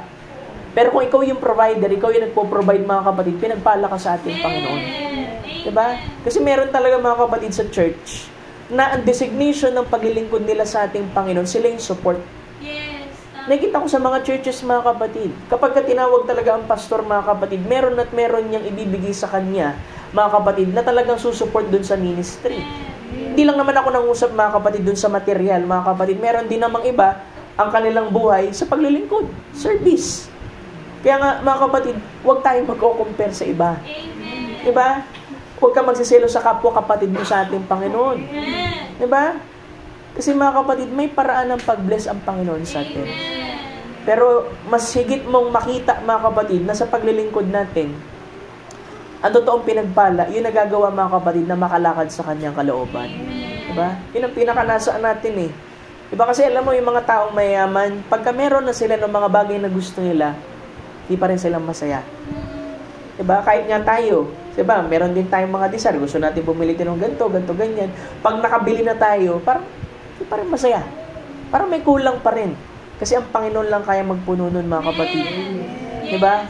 May mga desire tayo, akala natin yun na, pero ang Panginoon talaga magpupuno nun desire na yun, mga kapatid. Kaya lagi tayong babalik, mga kapatid. Kayong fellowship, mga kapatid, gaya nito, hindi lamang ito, mga kapatid, na sinasaway-saway ko kayo. Nagtuturo ako sa inyo dito ng isang bagay, mga kapatid, na talagang kayo mismo, mga kapatid, magbubunsod, magre-reflect kayo, nga tama si Pastor. Talagang mabuti nga si Lord. Talagang mabuti nga siya. Ginawa niya lahat ng mga bagay na ito. At mga kapatid, higit na magbubunsod yan sa inyo na mas maging matibay ang pananampalataya ninyo. Because mga kapatid, yung mga ganyang bagay nag-create din ng love sa inyo, sa ating Panginoon. Kasi hindi mo pwedeng ma-overcome yung mga bagay na gusto mong ma-overcome sa buhay natin, mga kapatid, sa lakas natin, by force. Nisip natin yung mga taong malalakas dahil sa force. Pero ang strongest force, mga kapatid, sa mundong to, pag-ibig. Kaya mo ginagawa yan kasi merong pag-ibig ka sa Panginoon. Kaya ka naglilingkod kasi may pag-ibig ka sa Panginoon. At yan ang nais ko rin tutukan sa bawat isa sa inyo, mga kapatid, na kung meron man akong itinuturo na dapat nyong gawin dito, sikapin nyong mahanap at mapuspos kayo ng pag-ibig ng Panginoon para magawa niyo yung mga bagay na yan. Kasi kung gagawin natin yan sa sarili nating sikap, mga kapatid, talagang mag-fail tayo, mga kapatid. Unahin natin, mga kapatid, yung pag-ibig sa Panginoon. Kasi pag mahal mo yung isang tao, mga kapatid, siyempre, ibibigay mo yung best mo. Diba? Sa lalaki, pag mahal mo yung bigyan mo tsokolate, bigyan mo ng bulaklak at lahat, kasi gusto mo siya ma-please eh. At ganun din, mga kapatid, yung pag-ibig sa ating Panginoon. Diba? Amen. Glory to God. Sabi niya pa dito, balikan natin, naiiba ko ng message ah. That's the very thing that call us together like this, setting together in heavenly places in Christ Jesus. Yung sinabi niya sa Ephesians 2:6 yan, mga kapatid. Fellowshipping in the Holy Spirit and no difference in us. We are all one in Christ Jesus in a perfect harmony of fellowship. Diba? Kung paano sa Garden of Eden, diba? In perfect harmony, mga kapatid, ganun din sa atin dito. Sinisikap natin. Ngayon, ang gampanin naman din ng pastor, mga kapatid, pag may mga sigalot din sa loob ng church, mga kapatid, ay makausap yung dalawang panig, ma-reconcile sila, maturuan sila, di ba? Kasi unang-una, mga kapatid, yung pastor, hindi yan kumakampi. Doon lang, mga kapatid, lagi yan sa gitna. Kung ano yung narapat, mga kapatid. Diba kasi ang trabaho ng pastor talaga, mga kapatid, bukod sa preaching, ang pastor talaga, mga kapatid, more on sa counseling. Counseling talaga, mga kapatid. Kung may kukwento ko lang sa inyo, kung ilang beses ako na-counsel ni pastor eh. Kasi dumating pa minsan na umiyak ako sa kanya eh. Sabi ko, pastor, ginawa ko yung payo mo, pero ba't parang di pa rin ako masaya? Kasi may akong payo eh. Sabi ko kasi, Lord, kung anong payo ni pastor, yun ang susundin ko. Kasi alam ko, tao mo siya eh. Eh, nagbigay si pastor ng payo. Sabi ko, pastor, totoo lang, di pa rin ako masaya. Niyak ko sa kanya. Di na ako nahiya, mga kapatid. Kasi dati, mga kapatid, nahiya-iya ka pa eh. Isang takot nga ako pag nangangamustahin si pastor eh. Brad, musta? Ang hirap sagutin. Mga kapatid, di ba nakiba ka 6 days, tapos talunan ka, sabihin sa'yo ni pastor, kamusta ka? Ang hirap sagutin, pastor. Kaya ngiti ka na lang eh, mga kapatid. Sabi ko, pastor, di pa rin ako masaya. Sinunod ko yung payo mo. Sabi niya, alam mo, patuloy mo lang buksan ang puso mo sa positibong bagay. Alam mo, napakasimple ng salita. Pero ba't ganun yung tama sa puso, mga kapatid, sa puso ko? Kasi totoo yun eh. Amen. Kailangan maging bukas ang puso mo sa positibong bagay. Kasi pag negative ka rin ng negative, mga kapatid, wala talaga mangyayari, mga kapatid. Diba? Ako, ang desire ko, pag nai-invite ako sa ibang church, mga kapatid, ikasal talaga yung church, tsaka yung pastor. Kasi minsan, mga kapatid, talagang, minsan, may mga churches, mga kapatid, talaga na, ako, papasalamat ako sa Panginoon, kaya binigay sa akin, mga kapatid. Kahit konti lang tayo, mga kapatid, walang tumutubog sungay, mga kapatid. Samantalang yung kwento ng ibang pastor, talagang sinusuwag talaga sila, mga kapatid. Pero syempre, sabi ko nga, Lord, kung ganyan yung tupa, siguro, tagal na ako nag-quit. Kasi alam ng Diyos kung saan yung kaya mo. Mga kapatid, kahit sabihin mo na, konti tayo, payak lang tayo, diba? Hindi tayo mga mayayaman, magagarbo. Pero mga kapatid, nagpapasalamat ako sa Panginoon kasi wala akong sakit ng ulo sa inyo. Diba? Kailangan ko lang kayo minsan paalalahanan din sa mga maliliit na bagay. Diba? Papasalamat talaga ako sa Panginoon. Diba? Kaya palakpakan niyo yung Panginoon sa buhay niyo, mga kapatid. Diba? Saka unti-unti, nakikita ko parang may mga inaayos. Ha? Mga kapatid. Napakasarap, mga kapatid, na ang Diyos ang gumagawa ng paraan para magampanan ko rin yung pagiging pastor sa inyo, mga kapatid. Marami pa akong gustong gawin, kaya ako napuprostrate, sinasabi ko sa inyo, na gusto ko nang mag-quit sa trabaho. Pero, ang kalooban ng Panginoon nang siyang masunod, mga kapatid. Marami akong gustong gawin, marami akong gustong, hindi ko alam, yung hatak ng Panginoon. Pero, siya ang gagawa, mga kapatid, sa lahat. Di ba? Dahil wala naman ako ibang desire eh. Kundi sa bawat fellowship natin, bawat panambahan natin, bawat isa sa inyo, mga kapatid, lumalago sa Panginoon. Diba? Sabi ko nga, di ko kailangan sumigaw para diba, maturuan kayo lahat, mga kapatid. Though minsan kailangan sumigaw kasi yun talaga yung conviction ng Holy Ghost. Pero lagi kong nilalapag sa inyo yung puso ko dito sa pulpito, mga kapatid, para magkaintindihan tayo. Diba? Hindi yung parang, pastor ako, sumad kayo dito. My God, hindi ganun, mga kapatid. Diba? Brother lang din ako sa inyo. Nataon lang, binigyan tayo ng opisina, mga kapatid, na kailangan nating gampanan. Kaya, huwag na kayong mahiya sa akin. Di ba? Huwag lang yung panalangin, di ba? Pag humingi kayo ng panalangin, masaya ako, mga kapatid eh. Kasi nagagawa ko yung trabaho ko sa inyo. Di ba? Gampanin ko sa inyo. Minsan matagal na mag-reply, pero magre-reply ako, mga kapatid. Huwag kayong mag-alala. Kasi minsan pag may tanong kayo, okay, pastor, siyempre nagpe-pray din ako. Kung kalooban ng Panginoon, anong pwede ko ipayo, ganito, ganyan. Diba? Gustuhin ko man na lagi, mga kapatid, maging presente sa lahat ng buhay, oras sa buhay ninyo, mga kapatid. Siyempre, limitado tayo, nagtatrabaho at lahat, pero nice ko, mga kapatid, talaga na mas maging band pa tayo, mga kapatid. Diba? Sana next year, makapag-outing tayo, mga kapatid. Makapag-bonding, family, diba? Magkaroon talaga ng family day, kakasama, hindi lang basta dun lang sa preaching at lahat. Yung talagang makita ko rin kayo, pastor, ano kayang mapapayo mo sa ganito, ganyan. Diba? Yun ang nais ko, mga kapatid, no? Na huwag kayong mahiya sa akin, hindi ko naman kayo hahatulan, mga kapatid. Diba? Diba? Kilala nyo naman ako, mga kapatid, sa Panginoon. Hindi naman ako, hanggang maaari, in-extend natin yung grace. Diba? Huwag nila sasagarin. Kapatid, diba? Pero alam ko naman, mga kapatid, na ang Panginoon, ginagabayan talaga tayo, mga kapatid. Diba? So, minsan ako, as a pastor, tinatanong ko before tinawag mo ba talaga ako?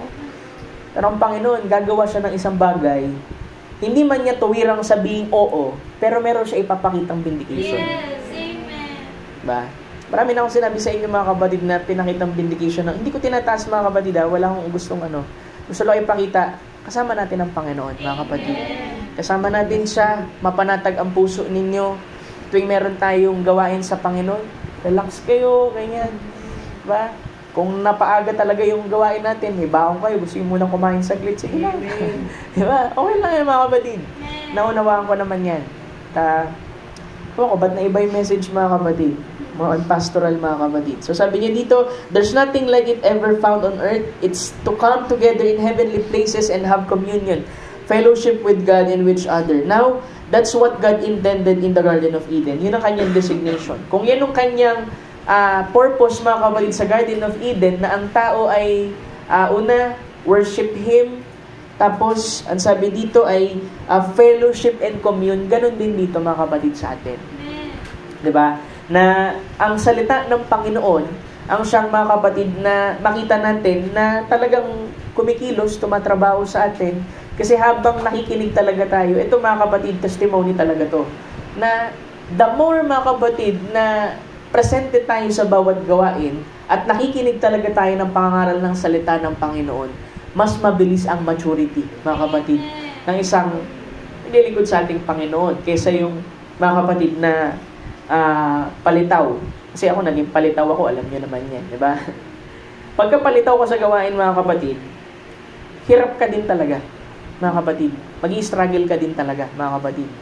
Di ba? Na sabi nga ng prophet, merong mga sincere na tao na gusto talaga nilang maglingkod sa Panginoon, lahat, may pananampalataya, pero bakit parang nag-fail pa rin sila? Kasi sabi niya, una, dahil daw, mga kapatid, marahil yung pananampalataya ay nandito pa rin sa ganitong level. Ano yun? Intellectual faith or mental conception. Kasi unang-una, pag nagpasimula ka sa ating Panginoon, talagang dito muna mag-start yan eh. Parang bawal to, bawal ganyan, ganito ganyan. Ito yung sabi ng Panginoon. Pero wala pa talaga, mga kapatid, yung genuine faith. Kaya pag habang nag-grow ka sa ating Panginoon, bababa naman yan, mga kapatid, dun po sa heart. Pastor, yan na ba yun? Pag nalaglag sa puso, yan na ba? Hindi pa rin. Kasi meron tinatawag, mga kapatid, na emotional faith. Ano yung emotional faith, Pastor? Emotional faith, pagka narinig mo na parang puspos yung keyboard. Doon ka lang naluluha. Doon ka lang parang nararamdam mo nandiyan presensya ng ating Panginoon. Emotional faith. Na yung pananampalataya mo nakabase sa emosyon. At pag wala ng tugtog, pag hindi na puspos, pagka marahil hindi maganda boses, parang di ka na-bless, mga kapatid. Pero kailangan mo, mga kapatid, lumagpas dun sa bahaging yun. Alam mo ba, ang tawag ng prophet dyan ay hindi two types, kundi two faces. Pag sinabing two faces, mga kapatid, dalawang stage. Ibig sabihin, talagang una, magiging intellectual faith ka.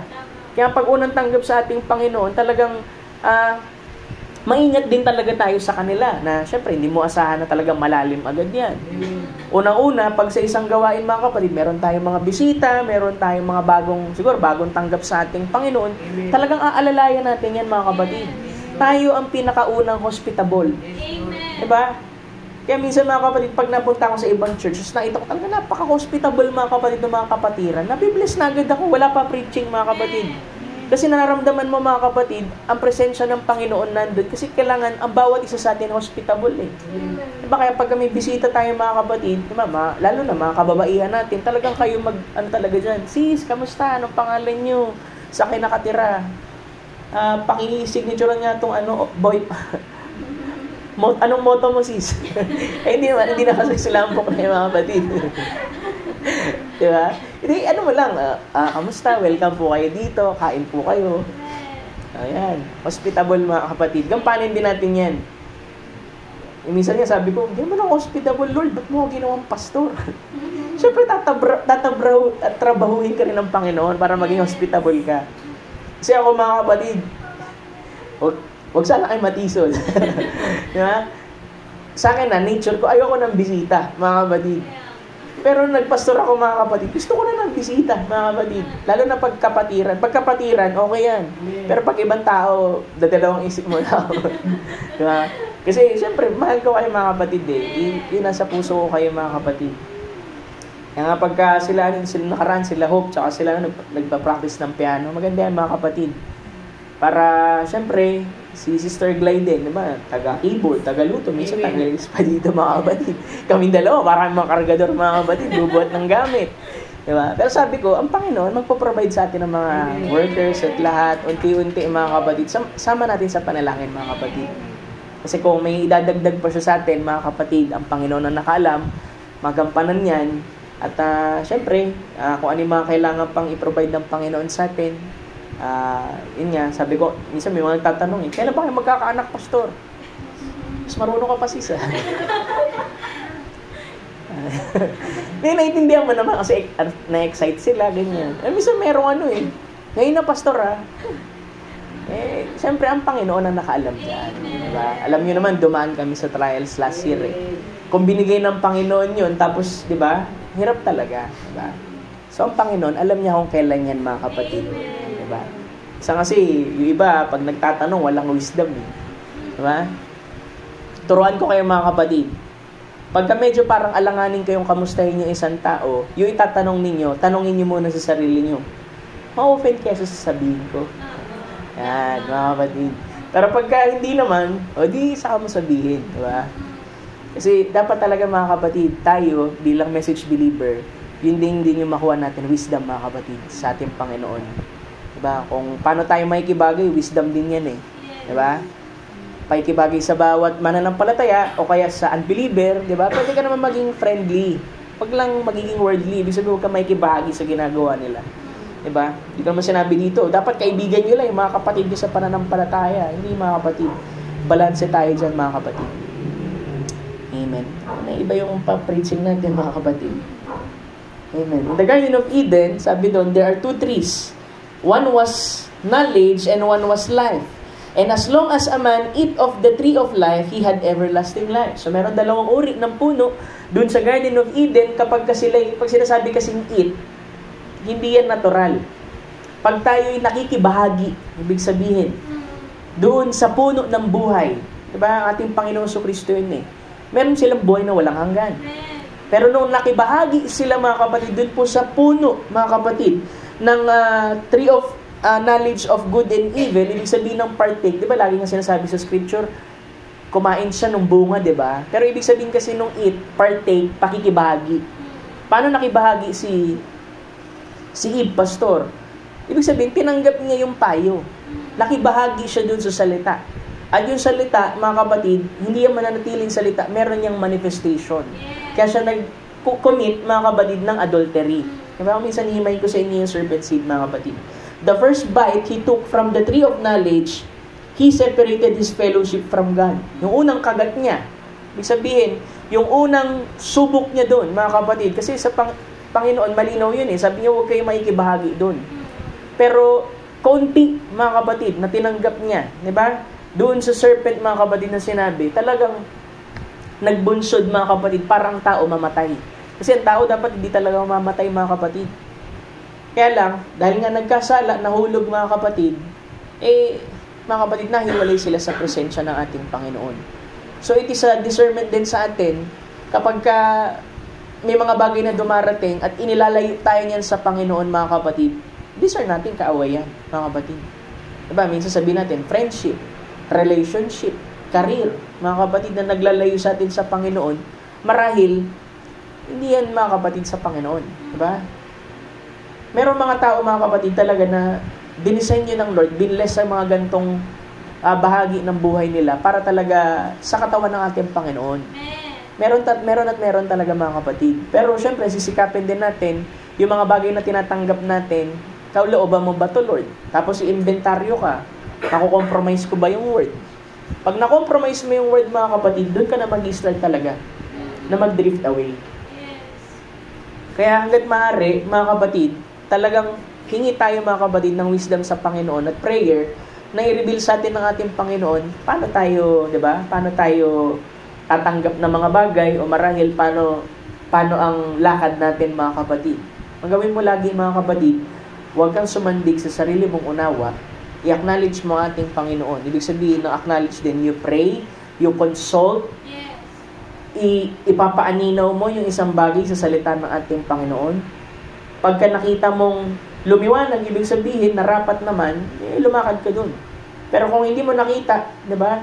Isa sa mga bagay, mga kapatid, na dapat yung tandaan, kapag meron kayong gustong gawin, at nag-aalangan kayong gawin, huwag niyo na siyang gawin.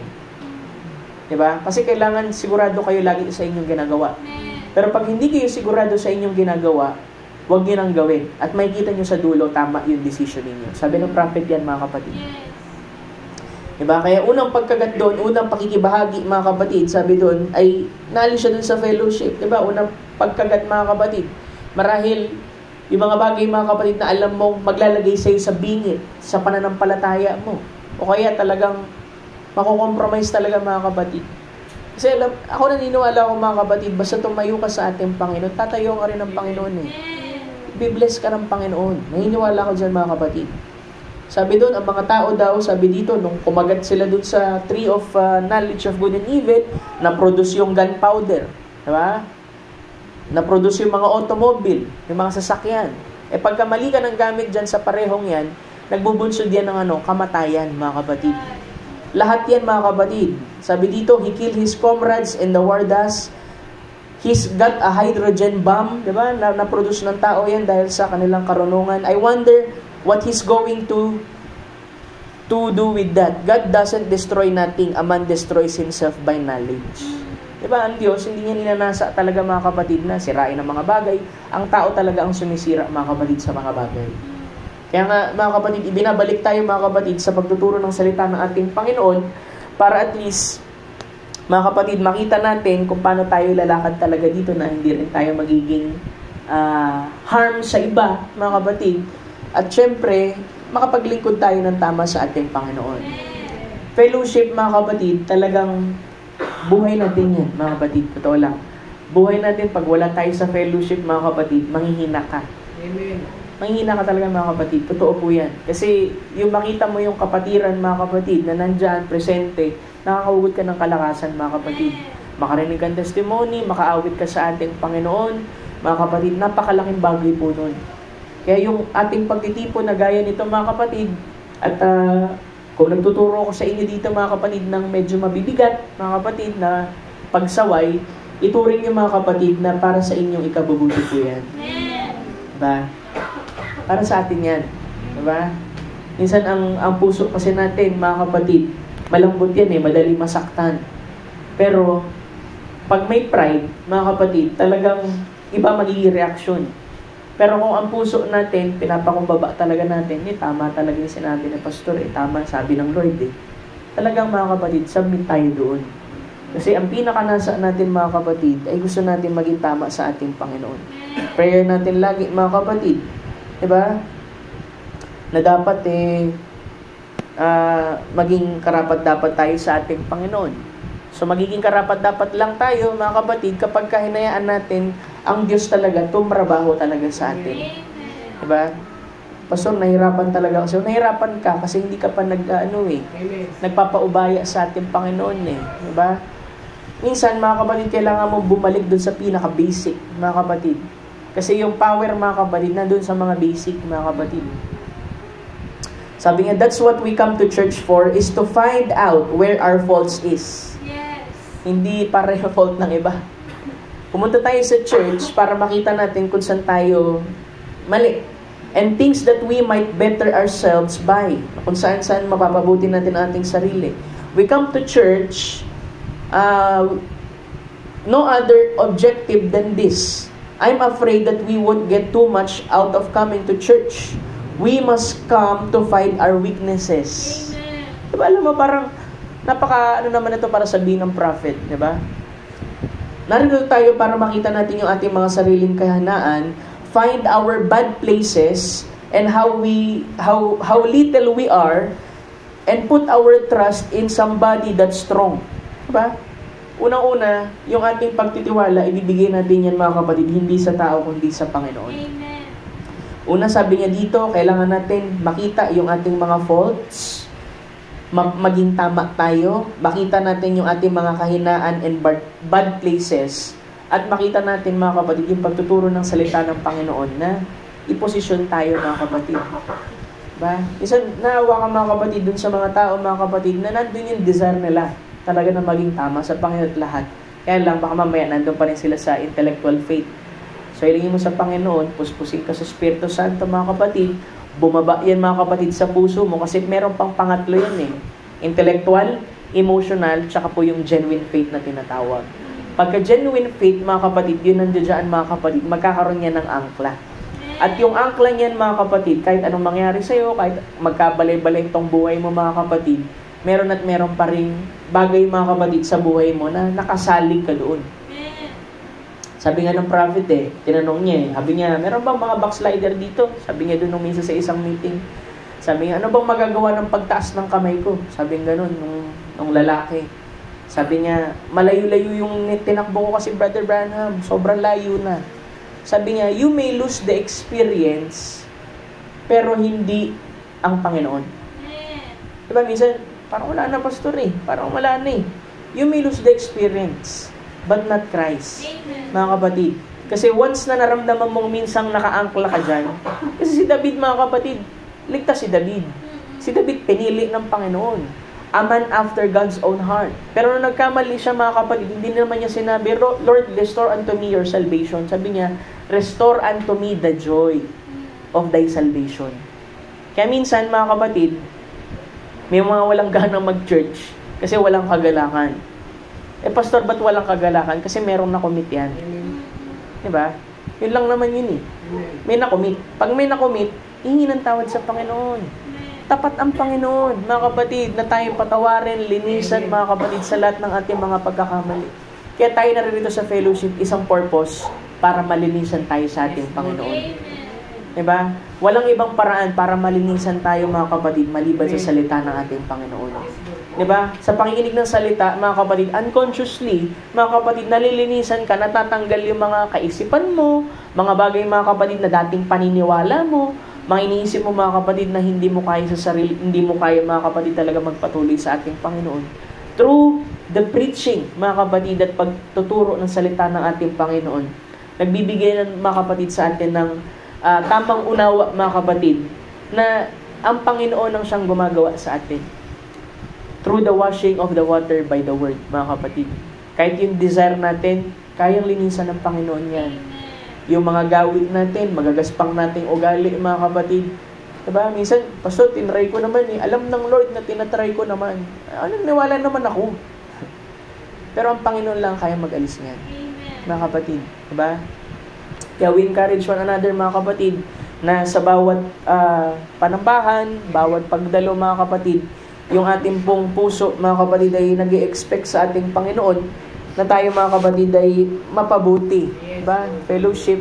Unang-una, sabi dun sa scripture kanina na binasa natin, na ang Panginoon, mga kapatid, ay sabi dito, if we confess our sins, kung tayo ipahayag natin yung ating mga kasalanan at tapat at banal siya na tayo patatawarin sa ating kasalanan, tayo lilinisan sa lahat ng gawa. Diba? Kaya tayo nandito para mapabuti tayo, maging better tayo, mga kapatid, sa pamamagitan ng Panginoon, at malinisan tayo, mga kapatid, sa dugo ng ating Panginoon. Alam mo, pag nalilinisan ka sa dugo ng ating Panginoon, hindi lang siya basta yung hinugasan ka. Kasi ang life, nasa blood, mga kapatid. Kaya nga laging sinasabi, di ba, sa scripture, sa message, apply the token. Kasi, mga kapatid, pag in-apply yung token, yung life nasa dyan. Tayo, mga kapatid, talagang yung buhay na meron tayo nung galing tayo sa sanlibutan, mga kapatid, kailangan talaga yung mamatay. Nature yun mga kapatid, na kailangan talaga mamatay, mga kapatid. Nang sa ganun, yung nature na galing sa Diyos, yung divine nature, isang sabi ni Peter, mga kapatid, na ibababa ng Panginoon sa atin, mga kapatid, through saan? Through new birth and baptism of the Holy Ghost, mga kapatid. Yun na yung mga kapamuhay sa atin. Pastor, yun nga, problema ko kasi nakukomit ko pa rin itong mga bagay na ito. Isa kong payo, mga kapatid, kung talagang gusto mo talagang matanggal yan, yung bagay na kabigatan sa puso mo, you pray and you fast. When you pray and you fast, mga kapatid, sinasabi ko sa inyo, napakagaan sa puso, mga kapatid, pag natanggal yan, tinik na yan, mga kapatid. Parang kang nasa alapaak, mga kapatid, na yung kabigatan na yun na matagal mong daladala, mga kapatid, ay natanggal ng ating Panginoon. Diba? Minsan, dahil sa luwalhati ng message, napapabayaan yan Hindi na tayo magpa-fast. Malaki yung revelation natin lahat. Pero hindi, mga kapatid, babalik tayo sa scripture. Kasi kung sinabi ng scripture, ito ang pamamaraan ng Panginoon sa mga bagay na yan, ay magagawa mo. Kasi unang-una, yung mga pakikibaka natin sa spiritual, mga kapatid, alam natin, kaaway yan Kaya nagka-cast out ng demon yung mga disipulo, mga kapatid, sa time ng ating Panginoong Kristo. Diba, sumigaw yung lalaki. Sabi niya, ba't yung mga disciple mo hindi to mapaalis? Sabi niya, hanggang kailan ba ako magtitiis sa inyo? Tapos pinalayas niya, diba? Tapos nagtanong yung mga disciple, Lord, ba't di namin napalayas? Sabi niya, magagawa niyo lang to sa pamamagitan ng prayer and fasting. Diba? Yung kailangan nating i-deal, diba? Last Sunday, yung mga little foxes, mga kapatid, kailangan nating i-deal sa ating Panginoon. Diba? Na magagawa nating makapagpanagumpay dyan sa pamamagitan ng Panginoon. Amen. Kasi we're dealing with spirit eh. Diba, yung sisikapin mo, hindi gagawin ko to. Tali mo yung sarili mo sa upuan para hindi mo magawa yung mga bagay na hindi karapat-dapat sa Panginoon. Hindi mo magagawa yan.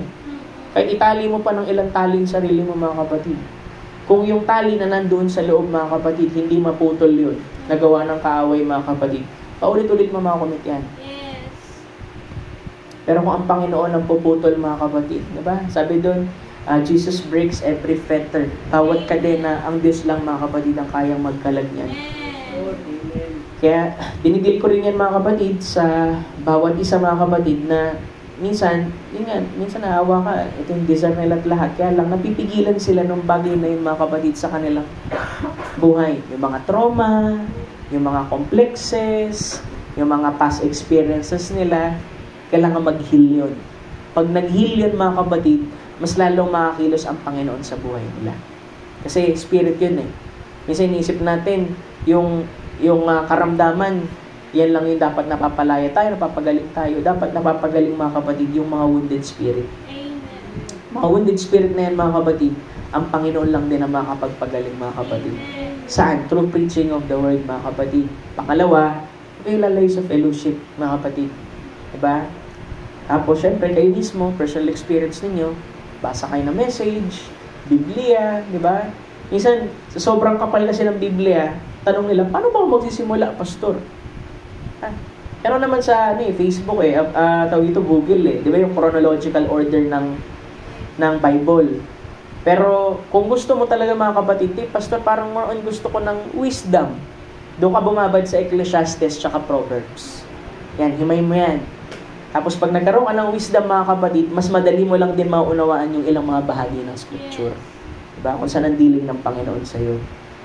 Gusto oras Amen. Siguro hanggang dito na lamang, mga kapatid, no? Ang magbabahagi ko, magpaparto na lang ako dito, mga kapatid. Mabilis po yung oras. Paumanhin, hindi ko napansin yung oras. Amen. Salamat sa ating Panginoon.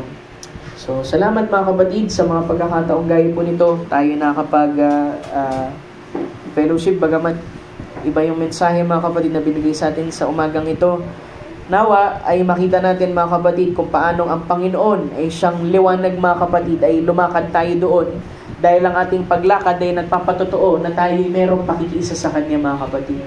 At syempre dito, mga kapatid, ay lumalakad tayo hindi sa ating sariling kakayahan, kundi always by faith, mga kapatid. Hindi sa atin nakikita at lahat, mga kapatid. Siguro awit tayo sa ating Panginoon. Yan ko kayong tumayo, mga kapatid. Old Rugged Cross, awitin natin yan, mga kapatid, bago tayo manalangin.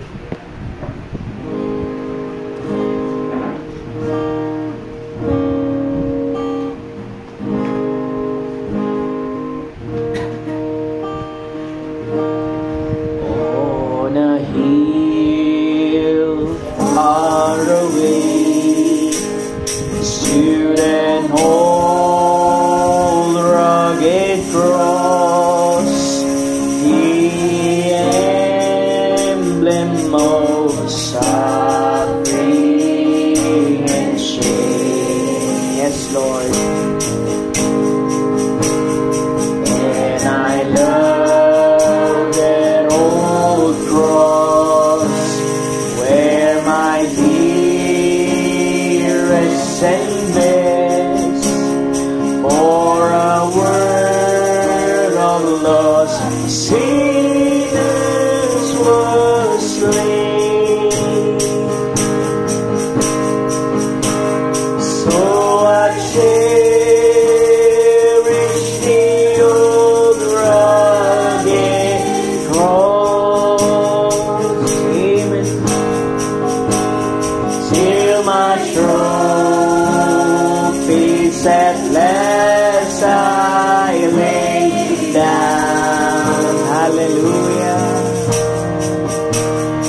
By the world as a wondrous attraction for me. Yes, Lord, for the dear Lamb of God, for the dear Lamb of God, left His glory above to bury, to dark Calvary.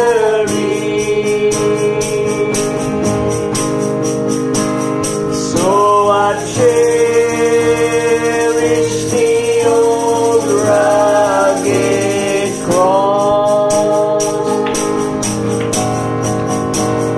till my trophies at last I lay down. Amen. Hallelujah. I will cling to the old rugged cross and exchange it someday for a crown. In the old rugged, stained with blood so divine, a wondrous beauty I see. For 'twas that on that old cross, for 'twas on that old cross, Jesus suffered and died to pardon and sanctify me. Sanctify us, O God. So I cherish the old rugged cross. Amen. Till my trophies at last I lay down. I will cling to the old rugged cross and exchange it someday for a crown. To the old rugged cross I will ever be true. Each shame and reproach gladly bear. Then He'll call me someday. Then He'll call me someday to my home far away, where His glory forever I'll share. So I cherish the old rugged cross till my trophies at last I lay down. Thank you, Lord. I will cling to the old rugged cross. Thank you, Jesus. And exchange it someday for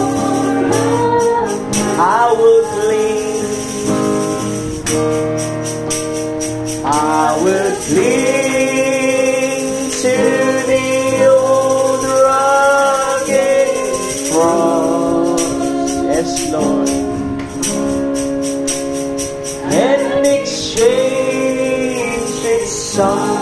Stay for a crown. Amen. Tayo manalangin sa ating Panginoon.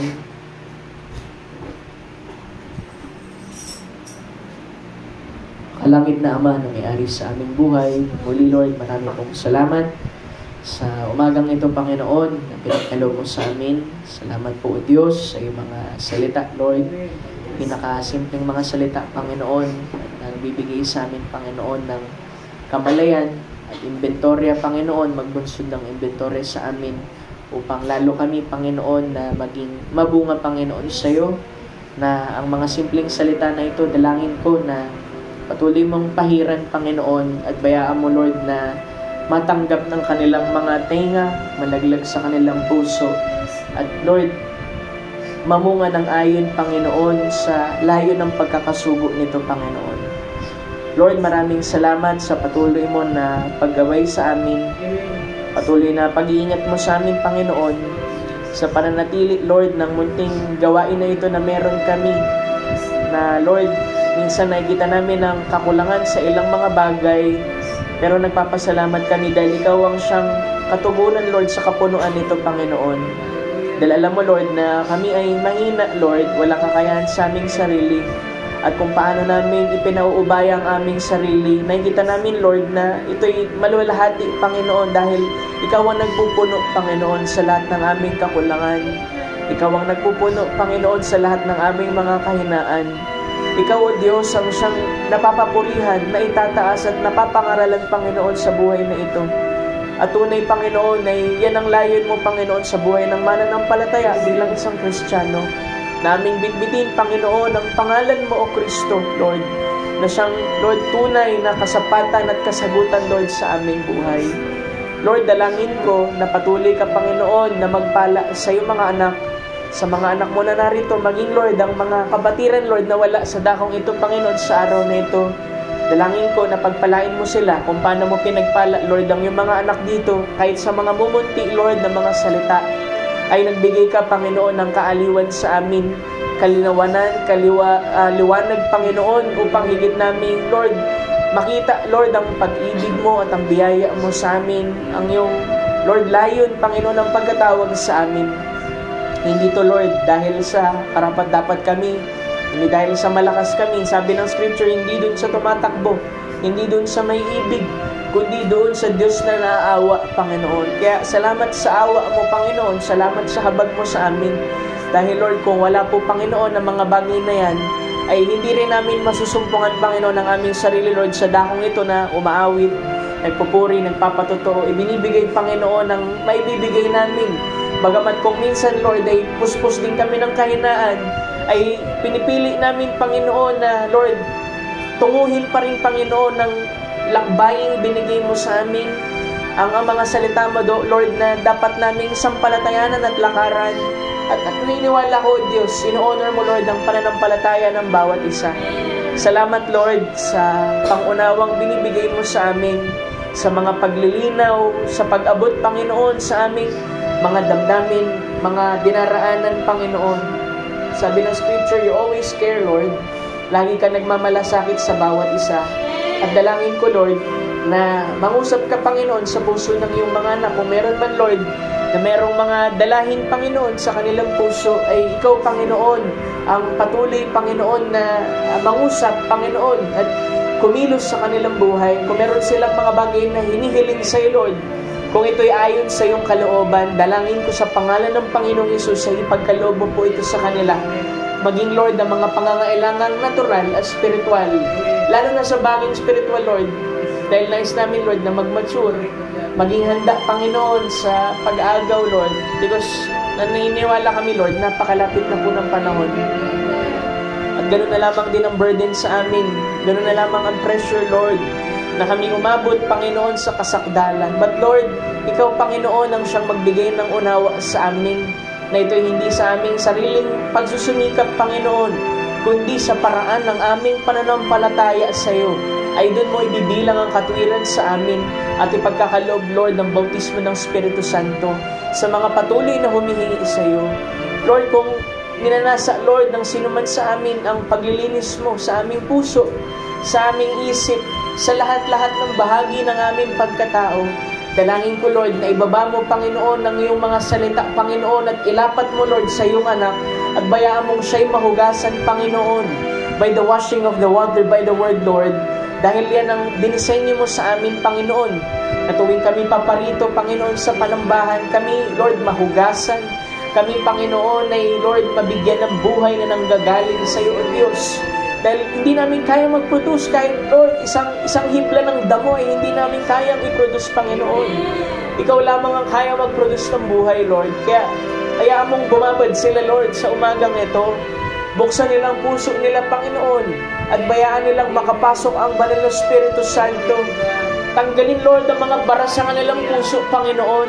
Nang sa ganun ang Banal na Espiritu Santo ay malaya rin makakilos, Lord, sa buhay ng iyong mga anak. Lord, tulungan mo ang bawat isa. Huwag mo pong lampasan ng sino man, Lord, pagkat lahat sila, Lord, ay umaasa, sumasampalataya na ikaw pa rin, Panginoon, ang Diyos na kahapon, ngayon at magpakailanman, na hindi nagbabago. Na kung ang mga bagay na ginawa mo sa lumang tipan ay ginawa mo na rin, Lord, sa bagong tipan, at maging sa tipan na meron kami ngayon, Panginoon, sa oras na ito, ay ikaw pa rin yan, hindi ka nagbabago, Panginoon. Gawin mo po ito sa kanila, O Diyos. Kung merong humihingi ng kagalingan, ito man, Panginoon, ay sa natural o spiritual, Panginoon. Ikaw ang aming Jehovah Rapha, na siyang manggagamot, Panginoon. At sa kanilang pananampalataya, Panginoon, ay pagkaloob mo, Panginoon, ng kagalingan itong hinihiling nila sa iyo sa pangalan ng Panginoong Hesus. Kung merong humihingi, Lord, ng mga pagpapalang natural at spiritual, ay igawan mo rin, Lord. Bless mo, Lord, ang bawat kapatiran, bawat pamilya, Lord, mula sa Dahes, Lord, Malbas, De La Cruz, Lord.